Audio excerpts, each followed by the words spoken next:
a gros, on en a gros, en atelier à nos bureaux. On en a gros, on en a gros, dessins, couleurs et scénarios. Dans la BD, on en a gros, on en a gros, on en a gros, en atelier à nos bureaux. On en a gros, on en a gros, dessins, couleurs et scénarios. Dans la BD, on en a gros. Voilà, on en a gros. On s'était retrouvés la dernière fois dans l'émission pour parler des états généraux de la bande dessinée, dont l'étude est en cours de traitement. On devrait annoncer les résultats vers mars, on y reviendra.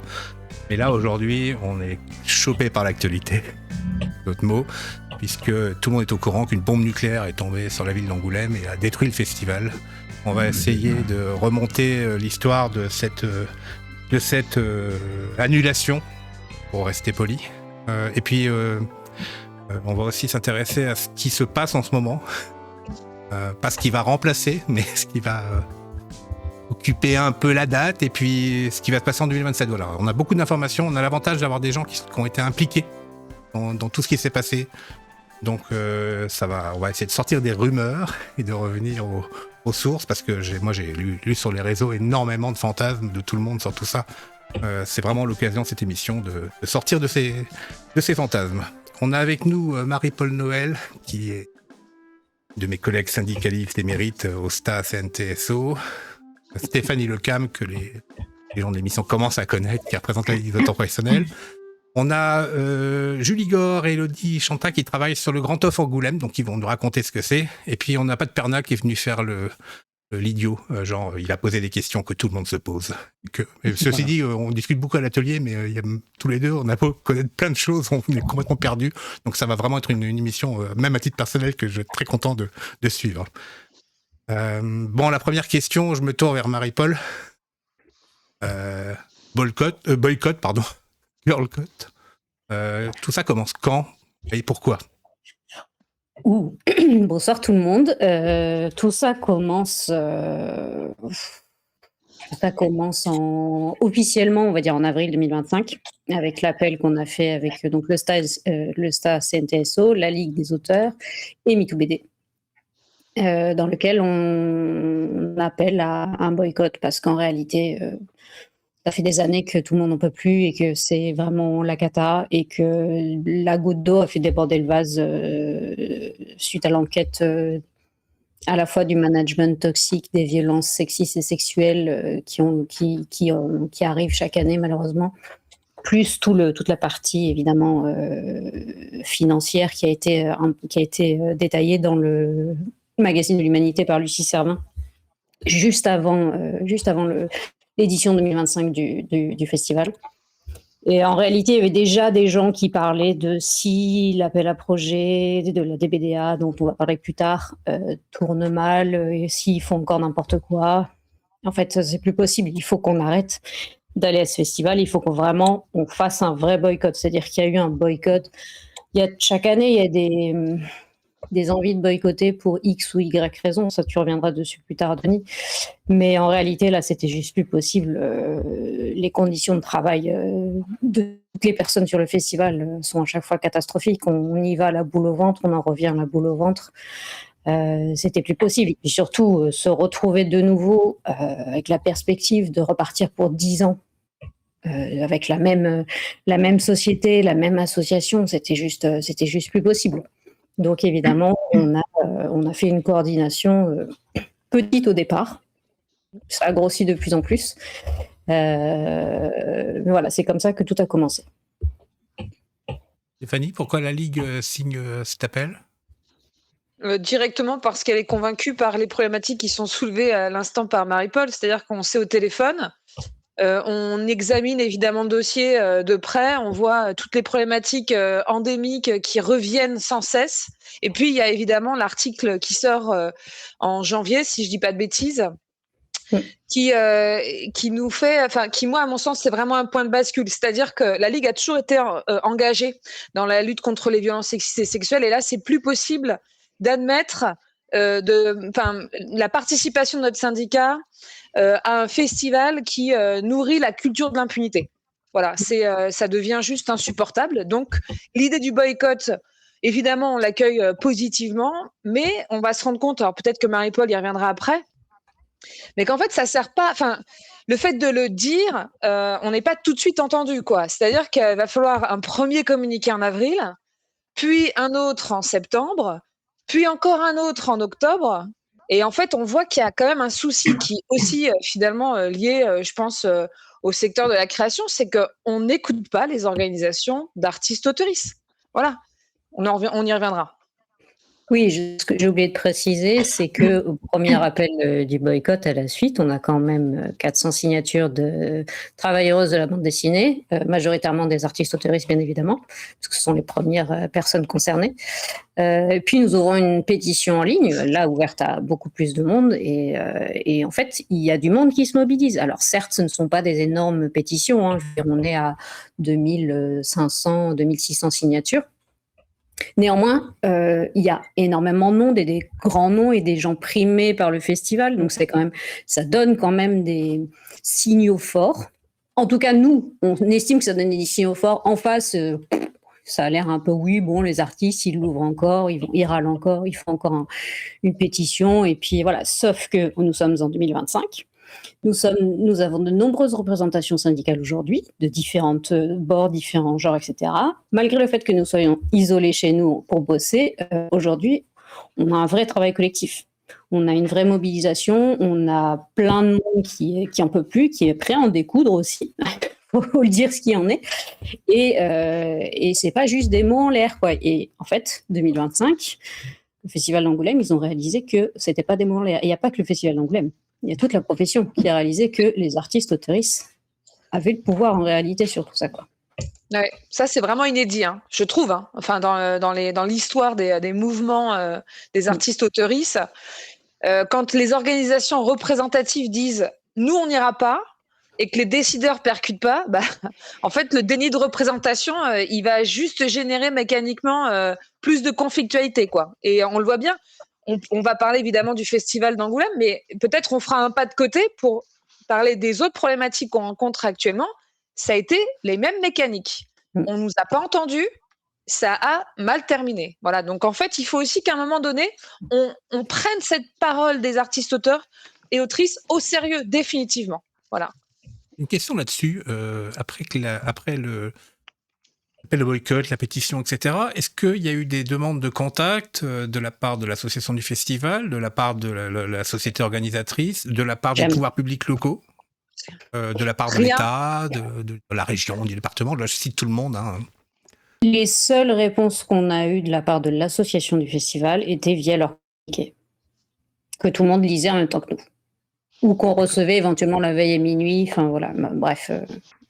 Et la seule prise de contact que nous avons eue a été pendant le moment où ils faisaient l'appel à projet, là, vous savez, je ne sais plus si c'était en septembre ou en octobre, les dates se mélangent. Le seul contact qu'on a eu, ça a été 9e Art Plus qui, tout à coup, se réveille et nous demande qu'est-ce qu'on souhaite pour le festival. Sauf que on n'allait pas leur donner des billes pour faire répondre à leur appel à projet, même si on savait que c'était biaisé et que ce serait forcément eux, d'une manière ou d'une autre, à la sortie. Voilà. C'est la seule prise de contact en direct de notre côté avant la révélation de l'appel à projet.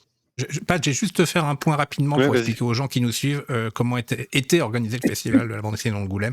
Donc, il a été créé en 1974. C'était un petit festival municipal qu'organisé avec la mairie. Il y a une association qui a été créée par les fondateurs qui s'appelle aujourd'hui l'association du FIBD, je crois, en 75, je pense, l'année d'après, et qui délègue, en fait, tous les ans, enfin, pour une durée, l'organisation technique et artistique du festival à une société. Donc, depuis les années 2000, alors je sais pas les dates, hein, peut-être 2005 ou 2010, c'était la société de Franck Bondou, le nom, vous l'avez déjà dû l'entendre plein de fois, 9e Art Plus, qui en fait faisait tout l'événement. L'association, c'est une toute petite association assez vieillissante en fait, et qui se retrouvait avec en face d'elle une puissance autonome quasiment avec Franck Bondou. C'est aussi une des raisons probablement d'un certain dysfonctionnement, c'est qu'en fait, il y avait un manque d'implication de la profession, des pouvoirs publics, etc., dans le contrôle de l'événement. Et ça a creusé des distances assez importantes. Voilà. Mais c'était pour montrer un peu l'organigramme, parce que c'est vrai que c'est pas obligatoirement très simple à comprendre. Ce qui a explosé, c'est l'organisation par 9e Art Plus. L'association, elle, est toujours là. 9e Art Plus aussi, mais bon, on n'organise pas de manifestation cette année, donc on se demande là comment ils pourraient survivre à ça. L'association, elle, continue, et puis bon, on y reviendra, mais elle continue à faire les réponses au moment où il ne faut pas, aux gens à qui il ne faut pas. Voilà. C'était pour le point patch, je te passe la parole.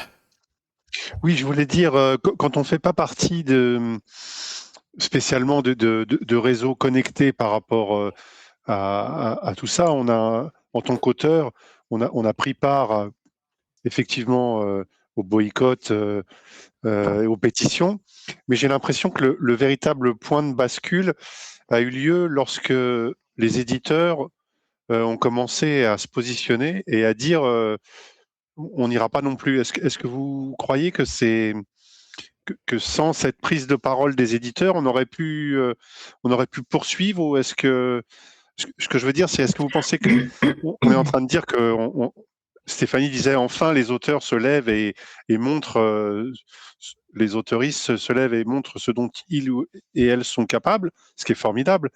Mais moi, j'ai eu le sentiment derrière mon ordinateur que si les éditeurs n'avaient pas bronché, il ne se serait rien passé de plus. Peut-être que je me trompe. Si je peux me permettre, je veux juste un peu repartir en arrière par rapport à ce que tu dis. Parce qu'en réalité, le point de bascule a eu plus tôt, dans le sens où, évidemment, Anouk Ricard s'est positionnée sur le boycott en tant que Grand Prix 2025, parce qu'elle avait eu le Grand Prix pour l'année 2025, mais elle devait avoir une expo, être mise à l'honneur pour l'édition 2026, donc elle s'est positionnée. C'est une prise de risque, clairement, en tant que non seulement une autrice. C'était un message très fort, et de fait, entre son message à elle de boycott, plus toute la mobilisation des autrices et des minorités de genre, parce qu'en fait, c'est surtout grâce à ça que tout a basculé. C'est-à-dire que grâce à notre force de ce point de vue-là, on a réussi à crier de plus en plus fort et à être entendu par le reste de la profession, tous les auteurs, même les plus mous, excusez-moi les gars, mais en réalité, en fait, même les plus mous ont été convaincus et ont dit, en fait, on n'y va pas. Et ce n'est qu'après ce moment-là que les éditeurs ont percuté et se sont dit, ah merde, sans même mes gros auteurs qui vendent et qui me rapportent de la thune, en fait, je ne peux pas faire de festival. Donc oui, les éditeurs ont fait le point de bascule, dans le sens où on est d'accord que c'est uniquement l'argent qui... C'est ce que je voulais dire, en fait. Qui a tout fait basculer, sauf qu'en réalité, c'est grâce à la mobilisation des autrices et des minorités de genre qu'on en est là, quoi. Permettre de distinguer déjà les éditeurs, parce qu'il y avait des émissions indépendantes en nombre, quand même, qui avaient déjà dit qu'elles n'iraient pas. Oui. Alors qu'elles prenaient une claque financière à pas y aller. Hein. C'est important, hein, le Festival d'Angoulême, pour une petite maison indépendante. C'est parfois des pourcentages non négligeables du chiffre d'affaires. Hein. Et il y en avait courageusement qui avaient suivi leurs auteurs. Le SEA était en train de se positionner assez clairement vers le boycott, hein, donc le syndicat des éditeurs alternatifs. Le seul point qu'ils ne peuvent pas, c'est que légalement, ils ne peuvent pas appeler au boycott. Voilà, donc ça discutait beaucoup, ça se disait beaucoup, chacun individuellement se positionnait. Et moi, alors j'ai vu de l'intérieur, les auteurs de Best, à un moment, commencent à basculer. Et ça, clairement, c'est le moment où le SNE, lui, se dit, bon, non, mes plus gros auteurs commencent à dire je vais pas y aller. Je sais pas, tout bêtement ici, Valérie, qui avait le Torgal qui devait sortir à Angoulême, qui dit à un moment bon, écoutez, on peut vraiment pas décemment faire ça là. Voilà, quand il a 3 messages comme ça, un groupe d'édition, il commence à faire oups. Et donc en fait, il y a un moment où le SNE s'est rendu compte en fait qu'ils allaient perdre de l'argent, beaucoup d'argent. Et je pense qu'il y en avait beaucoup, il nous en avait parlé, qui étaient moralement très embêtés. Qui était sur une espèce de position Et si j'y vais pas, je laisse la place à mes concurrents. Et puis, bon, il y a un moment, cette bouillie-là, heureusement, a été éliminée et ça a permis. C'est étonnant parce que moi, j'ai eu des échos dans les boîtes, hein, même à l'intérieur des maisons d'édition, les personnels étaient partagés sur le boycott. Hein. Parfois, dans une maison d'édition, c'était les plus jeunes qui disaient qu'il fallait continuer à aller à Angoulême. On serait attendu exactement au contraire. C'est toujours assez étonnant. Et pareil, moi, j'ai vu chez les auteurs, j'ai eu du mal à définir, parce que j'avais pensé, moi, que c'était les vieux, par exemple, qui n'allaient pas vouloir boycotter. Et non, ça a été très partagé, en fait. Parce que je pense qu'on est tous face à ces moments-là, et ceux qui nous écoutent vont se reconnaître là-dedans. Hein. Pas toujours très bien informés. On a une moitié de nous, qui est celle qui a fait qu'on est des auteurs, a tendance à pas vouloir suivre la meute, avec l'impression qu'on se laisse embarquer, qu'on n'a pas de pensée personnelle, etc. L'autre moitié qui est en lutte, qui a vachement envie de la suivre parce qu'ils savent que c'est le seul moyen, et qui même, pour certains, ont envie de boycotter le festival depuis 10 ans. Donc, et en fait, c'est pas obligatoirement toujours très clair en nous, parce qu'en fait, on n'est pas dans un atelier de travail comme à l'usine, où on se retrouve en réunion syndicale, et où on peut échanger les informations. Ce qui fait je pense qu'il y a pas mal de gens qui ont mis un peu de temps aussi à se faire une opinion, tout bêtement. Mais on a vu une accélération finale, je pense en effet, après Anouk Ricard, tu as tout à fait raison. Il y a eu un réemballement à ce moment-là, très clair, très net. Bon, il y a les vieux auteurs, on a dû leur expliquer qui a été Anouk Ricard, mais voilà, ça a été un... Je vous jure qu'on l'a fait au moment du Grand Prix. Hein. C'est comme ça. Hein. En même temps, on vit chacun dans... Vous verrez, hein, vous serez des vieux auteurs aussi, vous ne connaîtrez pas les jeunes bientôt. Je vous souhaite ce malheur-là à tous. Déjà, vu le mépris qu'elle a subi, ne serait-ce que de l'organisation du festival quand elle a eu son Grand Prix, pas très étonnant.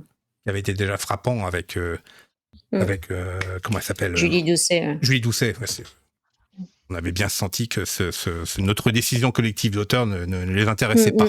Voilà. Moi qui lisais Julie Doucet depuis les années 80, j'avoue que j'avais eu un peu de travers à l'époque. Bref. Et alors, sur l'appel d'offres. Voilà, le ministère, qu'est-ce qu'il fait, lui, le ministère de la Culture? Parce que moi, ça m'intéresse, ça, les gars.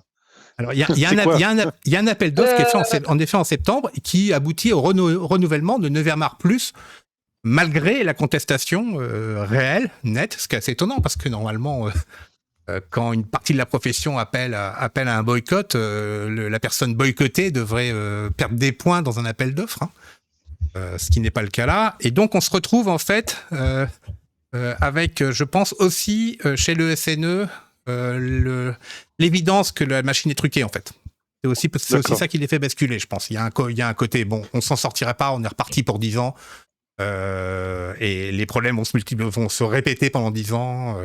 Donc voilà, je pense que toi, Pat, pour revenir, il y a le SNE, il a vraiment été à la fin de la bataille. Il a pris une décision assez rationnelle, en fait. Hein. C'est pas romantique du tout. Mais c'est clair que c'est ça qui fait basculer les médias. Voilà. Ouais. L'avantage qu'on a eu, c'est qu'on a tous eu un ennemi commun. Enfin, 2 ennemis communs en l'occurrence. Franck Bondou, donc le gars de 9e Art Plus, et Delphine Groux, pardon, je buguais. Delphine Groux, qui est la présidente de l'association du FIBD. En fait, ce sont ces deux personnes-là qui ont vraiment cristallisé tout, et qui ont fait que, en fait, tout le monde a dit non, stop, on n'en peut plus, quoi. Et on ne veut plus que ça continue. Et le ministère n'a rien fait à part lire des communiqués qui ne comprenaient rien, mais ça, on en reparlera plus tard, quoi. Dans les commentaires, il y a Mad Meg qui nous dit c'est fou que 9e Art Plus soit reconduit. En gros, ça veut dire que le festival va disparaître définitivement. Mais en tout cas, il a disparu, le festival, suite à ça. Voilà. Ça, on peut le dire, le festival de 9e Art Plus et de l'association, il est mort. D'accord. Cette mouture-là n'existe pas. C'est acté. Il ne peut pas revenir. Il peut tenter d'organiser tout ce qu'il veut. Si personne n'y va, il y a un moment, faut... Là, aujourd'hui, il doit avoir quelques amis, hein, donc il pourrait peut-être réunir une petite centaine de personnes sur une place, mais voilà, l'interprofessionnel a été très clair. Elle ne veut plus de ces gens-là, et elle ne veut plus elle ne veut même plus de ce type d'organisation. Ça va même plus loin. Mais ça, on en parlera pour la suite. Voilà. Si je peux dire quelque chose par rapport à ça, pour que 9e Art Plus revienne à Angoulême, il faudrait qu'Angoulême soit d'accord. Et c'est aussi un accord et une collaboration qui se fait avec la mairie. Et je pense qu'aujourd'hui, les pouvoirs publics, ils ont ils ont aussi réagi et écouté enfin les artistes-auteurs et décidé de travailler avec les auteurs RIS plutôt qu'avec 9e Plus. Ils ont écouté. Donc, ils ont été formels en disant que 9e Plus ne pourrait pas revenir à Angoulême.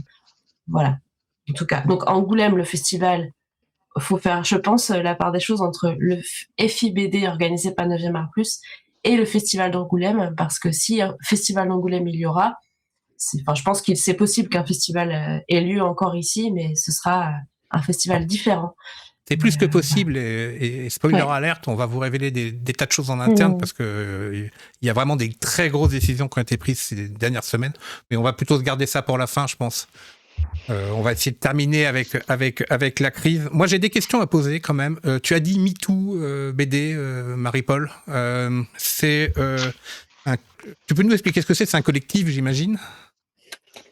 Oui, alors c'est une collective composée de on ne sait pas combien de personnes, puisque ce sont des personnes qui préfèrent rester anonymes parce qu'elles ont déjà reçu des menaces et que de fait, si leur identité était révélée, elles pourraient risquer de se retrouver avec des attaques en diffamation ou des procès, enfin bref, toutes les joyeusetés qu'aiment faire les masculins, les agresseurs et les prédateurs, bref. C'est un collectif qui s'est monté lors de, encore une fois, le FIBD.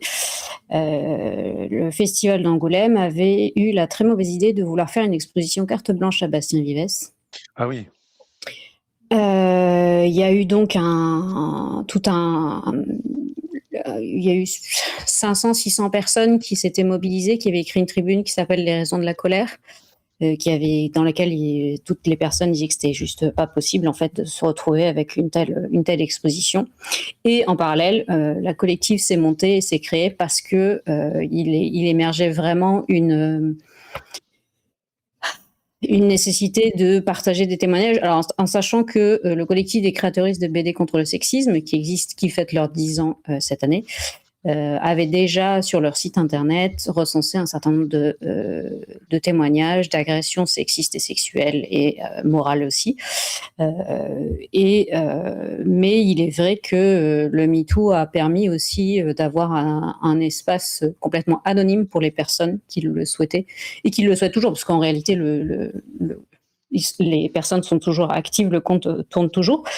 Et voilà, et c'est à ce moment-là que ça a été créé. Il y a eu une vingtaine de témoignages, je ne sais plus, qui ont été publiés.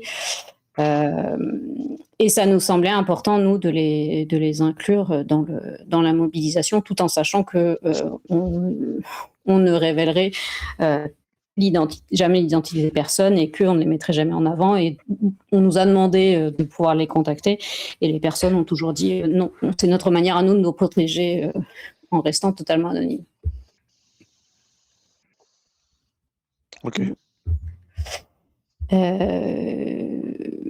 Et avant, la question, c'était... Il y a quelqu'un dans les commentaires qui nous dit que ça avait été créé en 2016 lors d'un festival avec 0% de femmes. Non, ça, c'est le collectif, justement. Alors, ça, c'est le collectif des créatrices de BD contre le sexisme. Et effectivement, à l'époque, alors, on fait un petit rewind. À l'époque, les Grands Prix, c'était le festival qui donnait une liste de noms. Et en 2016, effectivement, il y a eu 30 gars qui étaient en liste pour le Grand Prix. En lice, pardon, et en fait, c'est effectivement le collectif qui s'était créé quelques temps avant, en 2015, s'est mobilisé et a appelé au boycott, et c'est comme ça que on est arrivé sur ce nouveau système de vote pour le Grand Prix, c'est-à-dire que aujourd'hui, jusqu'à l'année dernière plutôt, on avait une plateforme sur laquelle on pouvait chacune et chacun, en tant qu'auteuriste, entrer 3 noms. Et à la fin, il y avait resté un trio de tête. Et c'est aussi grâce à ça qu'on a de plus en plus de femmes qui ont eu les Grands Prix ces dernières années, parce qu'avant ça, il n'y en avait pas beaucoup. Oui, le collectif, effectivement, lutte depuis cette époque, mais je l'ai bien dit, c'est leurs 10 ans cette année. C'est amusant parce qu'en fait, ce premier appel au boycott, cette première lutte a débouché sur de la démocratie dans le choix du Grand Prix. On voit qu'en fait, c'est ce qui se passe là aujourd'hui à nouveau. À chaque fois qu'on lutte, en fait, on est en train de déverrouiller des énormes positions de blocage, en fait, qui sont pas du tout naturelles, même si on y est habitué parce qu'elles existent depuis toujours comme ça. Mais C'est un bon exemple d'efficacité. Alors, faut avouer qu'on va peut-être s'en rappeler, mais il y avait eu la fameuse cérémonie des Grands Prix avec des faux prix qui avaient été distribués. On avait fait Quel monter les enfer. gens sur scène en leur disant que ci ou que ça. Alors, c'est ça qui avait déclenché la crise, qui avait créé la DBDA, dont on reparlera plus tard. En fait, 1 an sur 2, il y avait un truc qui allait pas. Non, finissait tous les par- ans, il y avait un truc qui allait pas. Alors, oui, enfin, un gros truc qui allait pas, et puis le reste du temps, il y avait des petits trucs qui allaient pas. Et en fait, on avait un peu l'impression que c'était devenu le marronnier du festival. Quel va être c'était agaçant, parce qu'il y avait presque, les gens faisaient presque des paris sur ce qu'allait être le scandale de l'année. Ça devenait presque une figure amusante pour certains, alors qu'à chaque fois, c'était des choses assez graves. Donc, encore une fois, rechoisir 9e Plus après cette accumulation de problèmes, c'était vraiment sidérant. Donc, on arrive donc en novembre, le SNE enfin annonce son boycott. Le festival là officiellement n'a plus d'éditeur, puisque le SEA a massivement retiré ses billes, même s'ils l'ont pas dit officiellement, et les auteurs se sont en effet massivement rangés derrière la paye au boycott. Moi, je représente la dernière organisation qui a rejoint le boycott, les États généraux de la bande dessinée. On a hésité, évidemment, parce qu'on sait à côté que que je suis malheureusement toujours très actif à la Ligue. Je dis malheureusement parce que je m'étais juré de prendre des vacances un jour du syndicalisme. Mais évidemment, à la Ligue, la discussion m'aurait poussé à titre personnel, évidemment, à appeler au boycott. Mais alors, avec les États généraux, il y avait une volonté de représenter tous les auteurs. Et là, vu qu'à l'époque, il y avait encore pas mal de dissensions sur le sujet, on avait préféré se tenir en retrait, même si on sait que le retrait n'est jamais neutre, hélas. Mais bon, on avait gardé nos distances et on a rejoint le boycott au moment où la chose était réglée, parce que quoi qu'il se passe, c'est un état de fait. On n'avait pas à se cacher derrière notre petit doigt d'une décision qu'on aurait bien pris plus tôt. Moi, je sais qu'à titre personnel, j'ai beaucoup hésité à cause de la longue histoire des boycotts. Avec une certaine trouille que le festival meurt. Moi, j'y vais depuis 87, c'est con. On a des attachements personnels à des endroits. Et puis, il y avait la trouille que le festival ne survive pas à un boycott et qu'on y perde notre grande fenêtre médiatique, notre grand messe annuel, etc. Donc, je sais qu'à titre personnel, ça m'a toujours fait hésiter pour le boycott du festival. Et en même temps, en tant que syndicaliste, je sais très bien qu'on a très peu d'armes et que c'en était une des plus efficaces. Donc, je trouve que c'est bien de rappeler qu'en tant qu'auteur, on n'est pas univoque sur ces sujets-là. Enfin, il y a des moments où les sujets nous sont évidents, on n'hésite pas, mais on a le droit de se poser des questions pour ceux qui nous écoutent. Enfin, c'est normal d'avoir des hésitations, c'est normal de trouver à des moments que ça va trop vite. Et puis, c'est normal aussi à des moments de prendre notre courage de main puis d'y aller, quoi. Faut être capable de temps en temps de se dire bon, je perds ça, tant pis, la cause est supérieure. Et j'espère qu'aujourd'hui il y en a beaucoup qui même s'ils n'ont pas été moteurs dans le boycott, sont fiers de cette victoire qu'on a eue collectivement. On peut même ne pas l'avoir soutenue et être fier de cette victoire. En fait, il s'est passé un truc assez énorme là. On a abattu une forteresse de la BD. Et puis bon, on a des bonnes nouvelles, on va les raconter après, mais. Bon, bref, on se retrouve dans le grand vide en novembre. C'est la panique à ce moment-là dans la ville d'Angoulême. Les gens d'Angoulême peuvent nous en parler. Vous vous souvenez des discussions dans Angoulême au moment où vous comprenez que le festival saute, en fait?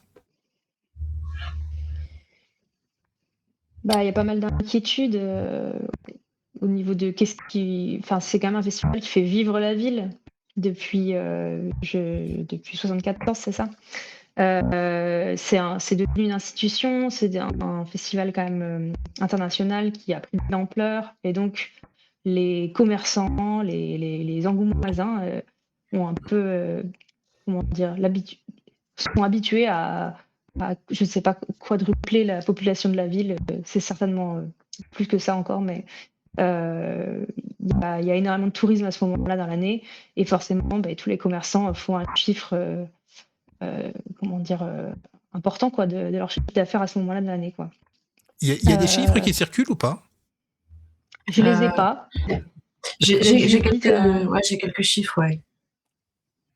Par rapport à ça, par exemple, j'avais entendu. Je travaille avec une librairie indépendante depuis 5-6 ans maintenant. Donc, du coup, je suis assez proche des libraires qui m'expliquaient que par rapport aux sous qui étaient déployés par les subventions, sur 1 euro, 3 euros étaient en retombée économique sur le territoire. Donc, ça donne une idée. En fait, si on subventionne à 1 euro, c'est 3 euros qui enrichit le territoire. Donc, que ce soit des commerces, des librairies, des auteurs. Enfin voilà, ça a un pouvoir économique sur la ville qui a rendu un peu la ville, enfin même complètement la ville dépendante de ce festival depuis longtemps. Voilà, par rapport aux chiffres, quoi. Ça triple la mise. Ah, je crois qu'on a perdu Elodie, elle va revenir, j'imagine. Vous avez dû entendre qu'elle a des petits bugs dans son son. Je peux continuer en attendant, ouais. si vous voulez, pour parler de ce qui s'est passé. C'est que du coup, moi, en l'occurrence, ça fait 15 ans que je suis à Angoulême. J'ai fait mes études ici. Avant d'être ici, j'étais en école à Paris. Et c'est vrai que, en tant qu'étudiante, on venait aussi avec l'école. J'étais à Corvisart, on venait avec les profs qui étaient auteurs de BD, qui le sont toujours d'ailleurs. On venait à Angoulême, enfin, c'est une institution. Et comme tu le disais, Denis, il y a de l'attachement personnel. Et puis aussi, on voit, ça fait partie de la ville. Et en fait, c'est tout petit ici. Donc en fait, on sait très bien que l'hôtel du Palais de Justice, s'il n'y a pas le festival d'Angoulême, bah, il crève. Et puis le petit bar d'à côté, qu'une copine vient de reprendre, bah, s'il n'y a pas le festival, il crève. Puis la librairie indépendante, elle va crever aussi. Et en fait, on réalise très très très rapidement que toute l'économie d'une ville se base sur un festival qui la prend en otage depuis longtemps. Et que malgré les revendications des autoristes depuis très très longtemps qu'on entend et qu'on voit partout dans la ville pendant ces 4 jours et le reste de l'année, parce qu'Angoulême, c'est la BD toute l'année aussi, parce qu'on a une faune très importante à Angoulême d'auteuristes ici, et donc on vit avec la BD toute l'année. On prend conscience qu'il y a plein d'assauts, et il y a plein de lieux, et il y a plein de... En fait, on boycotte ce festival parce qu'on en a ras-le-bol, mais en fait, qui en seront les victimes, encore une fois, c'est les petits qui vivent ici, et pour la plupart des autoristes. Donc on se décide de se rassembler avec Ah mince. Ah, me dire. Les joies du direct, comme on disait dans le Le passé. festival a frappé. Oui, ou alors les dernières troupes du festival, on sévit.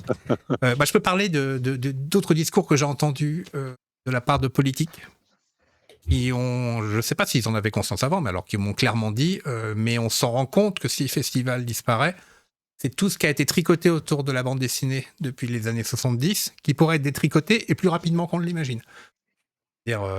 Pourquoi y maintenir un musée de la BD? Pourquoi y maintenir une institution comme la Cité? S'il n'y a plus de festival, finalement, c'est plus une ville de la BD particulièrement, c'est une ville comme les autres. Pourquoi y maintenir des écoles? Pourquoi pas finalement que le dessin animé parte à Poitiers ou à Bordeaux? Il y a quand même plus de gens et plus de trains. Enfin, et ils sont bien rendus compte en fait qu'il y a un point. C'est un peu comme un bateau qui perd son ancre, quoi. Parce que le bateau, il est devenu plus gros que le festival par certains côtés. Hein. Tout ce qui s'est attaché là-bas en termes d'entreprises et d'institutions, c'est vraiment énorme. Hein. Magélis qui chapeaute une partie de tout ça et tout. Mais il faut l'encre. Et quand l'encre cède, le bateau, il risque de partir à la dérive. Ou des vers des terres plus favorables ou l'économie, ou le recrutement des gens, ou ce genre de choses. Ah, Julie ne revient pas. J'espère qu'on ne l'a pas perdu définitivement. Donc en fait, quand même dommage. Moi, je suis revenue. J'espère. Alors, mon téléphone ne tient plus la charge. Je suis désolée, c'est pour ça que j'ai disparu. Et malgré le fait qu'il soit en charge, ça commence à baisser dangereusement. Et donc, j'espère que ça va pas couper à nouveau et que je vais devoir vous dire au revoir plus tôt que prévu. On va voir. J'ai actuellement 10% de batterie, voilà. Alors, parle-nous comment est née l'idée du Grand Off, parce que c'est la réponse des gens à Angoulême, en fait, le Grand Off. Ah bah voilà. Oui, comme disait Julie, je pense qu'il y a beaucoup d'auteurs, d'autrices, d'acteurs de la bande dessinée, acteurs de l'image qui voulaient pas perdre pas forcément le festival en lui-même, mais en tout cas l'événement autour de l'image, autour de la BD. Et je vois que ils se sont dit pourquoi pas faire... en fait, le off, déjà, il existe depuis... alors, je n'ai plus les chiffres non plus. Alors, moi, je ne suis pas très forte en chiffres. Julie, peut-être qui va s'y coller. En tout cas, le off existe depuis déjà un certain temps et il est une grosse partie, finalement, du festival, quoi. C'est la partie gratuite du festival. C'est J'ai une toujours partie connu, assez moi, dans mes joyeuse. souvenirs. Ouais, d'accord. Moi aussi, mais comme je le fais le festival que depuis 10-12 ans, Je pense que ça fait 25 ou 30 je- ans, si ça se trouve, hein, qu'il existe. Hein. Hmm. Et puis il prend de l'ampleur chaque année. Il y a une carte des off qui existe. Et à chaque fois, comment dire, chaque année, on voit bien qu'il y a de plus en plus d'événements. Voilà. Et donc cette année, on s'est dit, bon, bah, c'est une décision commune. Hein. Dans un premier temps, plutôt des auteurs-autrices et puis éditeurs sur place. Qui se sont dit, bon, bah, le festival, il est annulé. Le off, qu'en est-il? Le off, il ne nécessite pas, enfin en tout cas tous les événements off ne nécessitent pas spécialement de financement, puisque c'est des festivals par définition off et donc autofinancés, quoi. Et donc pourquoi pas les maintenir? Et de là, dans une volonté aussi comme le disait Julie précédemment, de continuer à faire vivre aussi la ville, la mairie s'en est mêlée et a proposé du coup un financement pour divers événements qui se sont greffés petit à petit. Et donc on est passé par rapport à l'année précédente, je crois qu'il y avait, pour pas dire de bêtises, je crois qu'il y avait 60 événements l'année dernière. Et cette année, on en prévoit 113. Voilà, qui vont être des dédicaces gratuites cette fois-ci, en tout cas gratuites d'accès. Contrairement à, bien sûr, ce qui se passait dans les tentes avant. On va pas le rappeler, mais du coup, la billetterie était chaque année de plus en plus chère. Surtout les dernières. Cette fois-ci, ça sera en accès libre, gratuit. Il y aura évidemment des expos. Donc là, normalement, tous les lieux qui étaient déjà originellement définis pour ça vont être encore investis. Les musées, le pavillon UNESCO, des choses comme ça. Et puis, il y aura tous les lieux. Alors, c'est des lieux qu'on connaît bien en tant qu'angoumoisin. Moi, je ne le suis que depuis 3 ans, mais du coup, j'ai appris à les connaître. Des lieux associatifs. Il y a la Baraka, par exemple, le Beta, Maison du Peuple, etc. Donc, voilà. En tout, il y a 113 événements dans je ne sais plus exactement combien de lieux. Voilà. Mais c'est. Voilà. Et donc, tous ces événements sont en grande partie financés par la mairie et la région, si je ne dis pas de bêtises. Le département aussi. Ils ont réfléchi une partie des subventions, tout à fait. j'imagine, qu'ils donnaient au festival. Absolument, oui. Et alors, ces autres événements à travers le Girl Scout, j'ai vu qu'il y avait des événements partout en France qui se mettaient en place. Est-ce que c'est vous aussi qui gérez ça? J'ai l'impression qu'il y a beaucoup de choses qui se sont mises en place et je ne sais pas trop qui s'en occupe finalement. Alors, Oui, là, une des... Vas-y. Pardon, non, pour le coup, c'était pour répondre tout simplement non à ta question. Nous, voilà, c'est ça. C'est juste qu'une des réactions, du coup, à l'explosion du festival, quoi, ça a été, je pense que plusieurs... c'est peut-être là que je vais vous dire au revoir, non ? Il me reste quelques minutes encore de batterie. Bref, des collectifs, je pense, dans toutes les villes de France et même en Belgique, se sont dit pourquoi pas déporter la fête finalement dans nos villes respectives. Et nous, c'est un petit peu ce qu'on fait aussi, sauf que nous, on est dans la ville originelle où avait lieu le festival. Mais voilà, il y aura aussi d'autres fêtes interconnectées, comme elles ont été appelées. Et je sais que par exemple, Anouk Ricard, il me semble, participera à celle de Marseille. Et voilà. Et je ne sais pas exactement ce qui se fait dans les autres villes, mais il y a une dimension j'ai l'impression militante qu'il y a dans le off. des choses qui se préparent, qui ont l'air. Pardon. Est-ce qu'il y a une dimension militante dans le off à Angoulême? Il va y avoir des rencontres sur le métier, sur les violences sexuelles, sur l'ensemble des questions qui sont montées dans l'année. Ouais, je trouve. Concernant le programme, par exemple, de la librairie L'Île aux Images, c'est une librairie qui est militante le reste de l'année, le reste du temps. Elle a un programme vraiment axé sur les autrices et sur le militantisme féministe en général, quoi. Après, sur la condition des artistes auteuristes, c'était la question que je me posais moi aussi. Je sais que de mon côté, je prépare une exposition sur la chaîne du livre dédiée à la jeunesse scolaire pour aussi parler de la situation des auteurs à l'intérieur, parler du prix du livre et expliquer le parcours d'un livre du début à la fin jusqu'à la librairie indépendante. Donc il y a quand même une dimension militante, même si c'est axé à la jeunesse. Je me demande ce qui se passe, mais le programme est en ligne sur le site. Et en fait, on est tellement dans le jus entre l'organisation de la com du off, l'organisation pour Elodie des éléments graphiques. Et il y a tellement de choses à préparer à côté, plus notre taf actuellement, qu'on peut pas connaître tout ce qui se passe, parce qu'il se passe beaucoup de choses. Donc c'est un vrai laboratoire et ça, on va le voir assez vite, je pense. Je pense qu'on va découvrir nous-mêmes beaucoup de choses au moment du festival où on va relâcher un petit peu la pression et ça fait des semaines qu'on travaille tous au coude à coude, mais aussi indépendamment sur nos projets personnels qu'on veut mettre en place pendant le off. Et du coup, on va découvrir beaucoup de choses. Moi, j'ai particulièrement hâte de voir ton expo, justement, Julie. Qui tu dis se destine aux enfants, mais en vérité, je pense qu'elle va apprendre aussi beaucoup de choses, à mon avis, aux adultes. C'est assez mystérieux, en vrai, la chaîne du livre, pour beaucoup. Je vais croiser les doigts pour qu'elle soit prête à temps. Je suis dessus. Vous êtes... j'ai vu qu'il y avait pas mal d'auteurs étrangers à Angoulême qui venaient, en fait, annoncer sur les réseaux sociaux qu'ils allaient faire des séances de dédicaces, etc.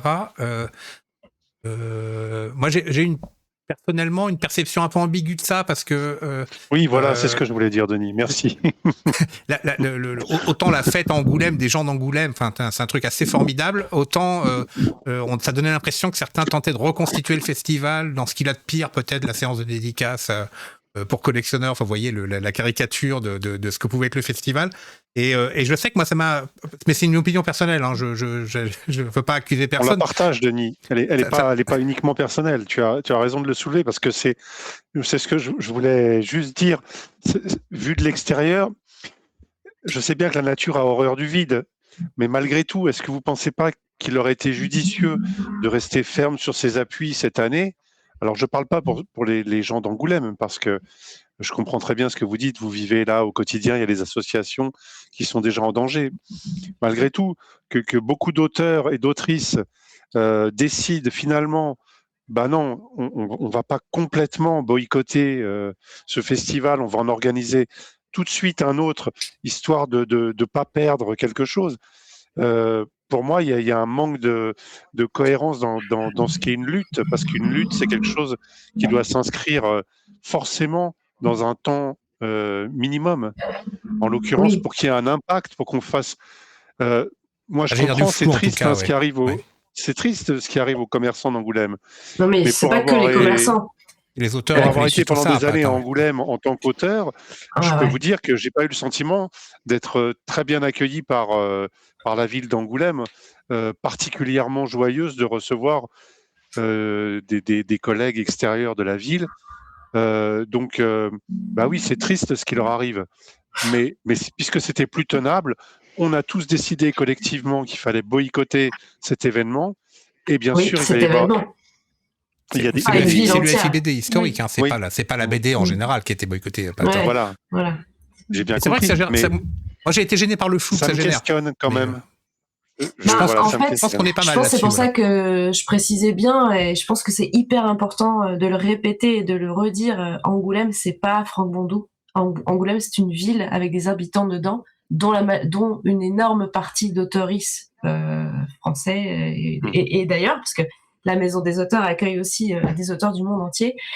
C'est une capitale de la bande dessinée, c'est la capitale de la BD, comme on dit, de façon un peu commerciale, jolie, pour faire du tourisme, mais c'est pas que ça, c'est que quotidien, il y a énormément d'artistes auteurs qui vivent là, que depuis quelques années, il y a énormément de choses qui se sont mises en place. On a réussi à avoir le label créatif UNESCO d'ailleurs, suite à toutes ces choses mises en place tout au long de l'année, des PEAC pour les scolaires, des ateliers, des marchés tout le long de l'année, énormément d'aides aussi, de financement pour des maisons d'édition associatives et des nouvelles maisons d'édition. C'est-à-dire qu'aujourd'hui, en termes de nombre de collectifs à Angoulême, depuis 5 ans, c'est hallucinant le nombre de collectifs qu'il y a ici.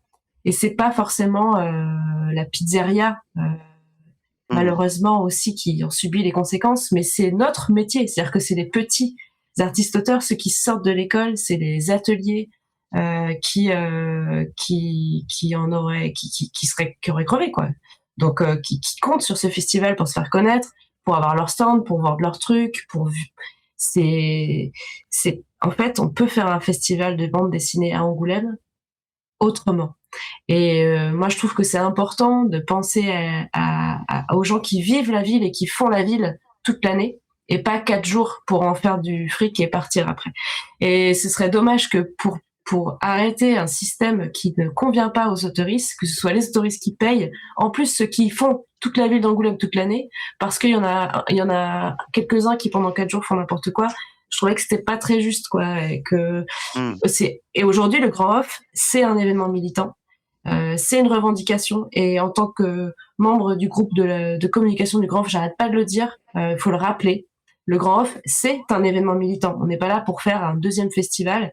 On n'est pas là pour faire du beurre, on est là pour rappeler la condition des artistes auteurs, pour en parler au grand public. J'espère qu'il y aura des choses qui seront mises en place vraiment par plein de collectifs pendant ce week-end-là. On l'a rappelé à la mairie, on a écrit une charte, on a fait en sorte que les erreurs du passé ne se reproduisent pas dès 2027. On a fait beaucoup de réunions, on a passé beaucoup de temps, nous, artistes auteurs, habitants Angoulême, comme on le fait toute l'année, pour rappeler qu'en fait, il y a des conditions d'accueil d'auteurs, il y a des rémunérations, il y a des droits de monstration, tout ça, on en parle tout le temps. Du coup, que nous, on paye à cause de 9e art+, ça n'aurait pas été juste. Voilà.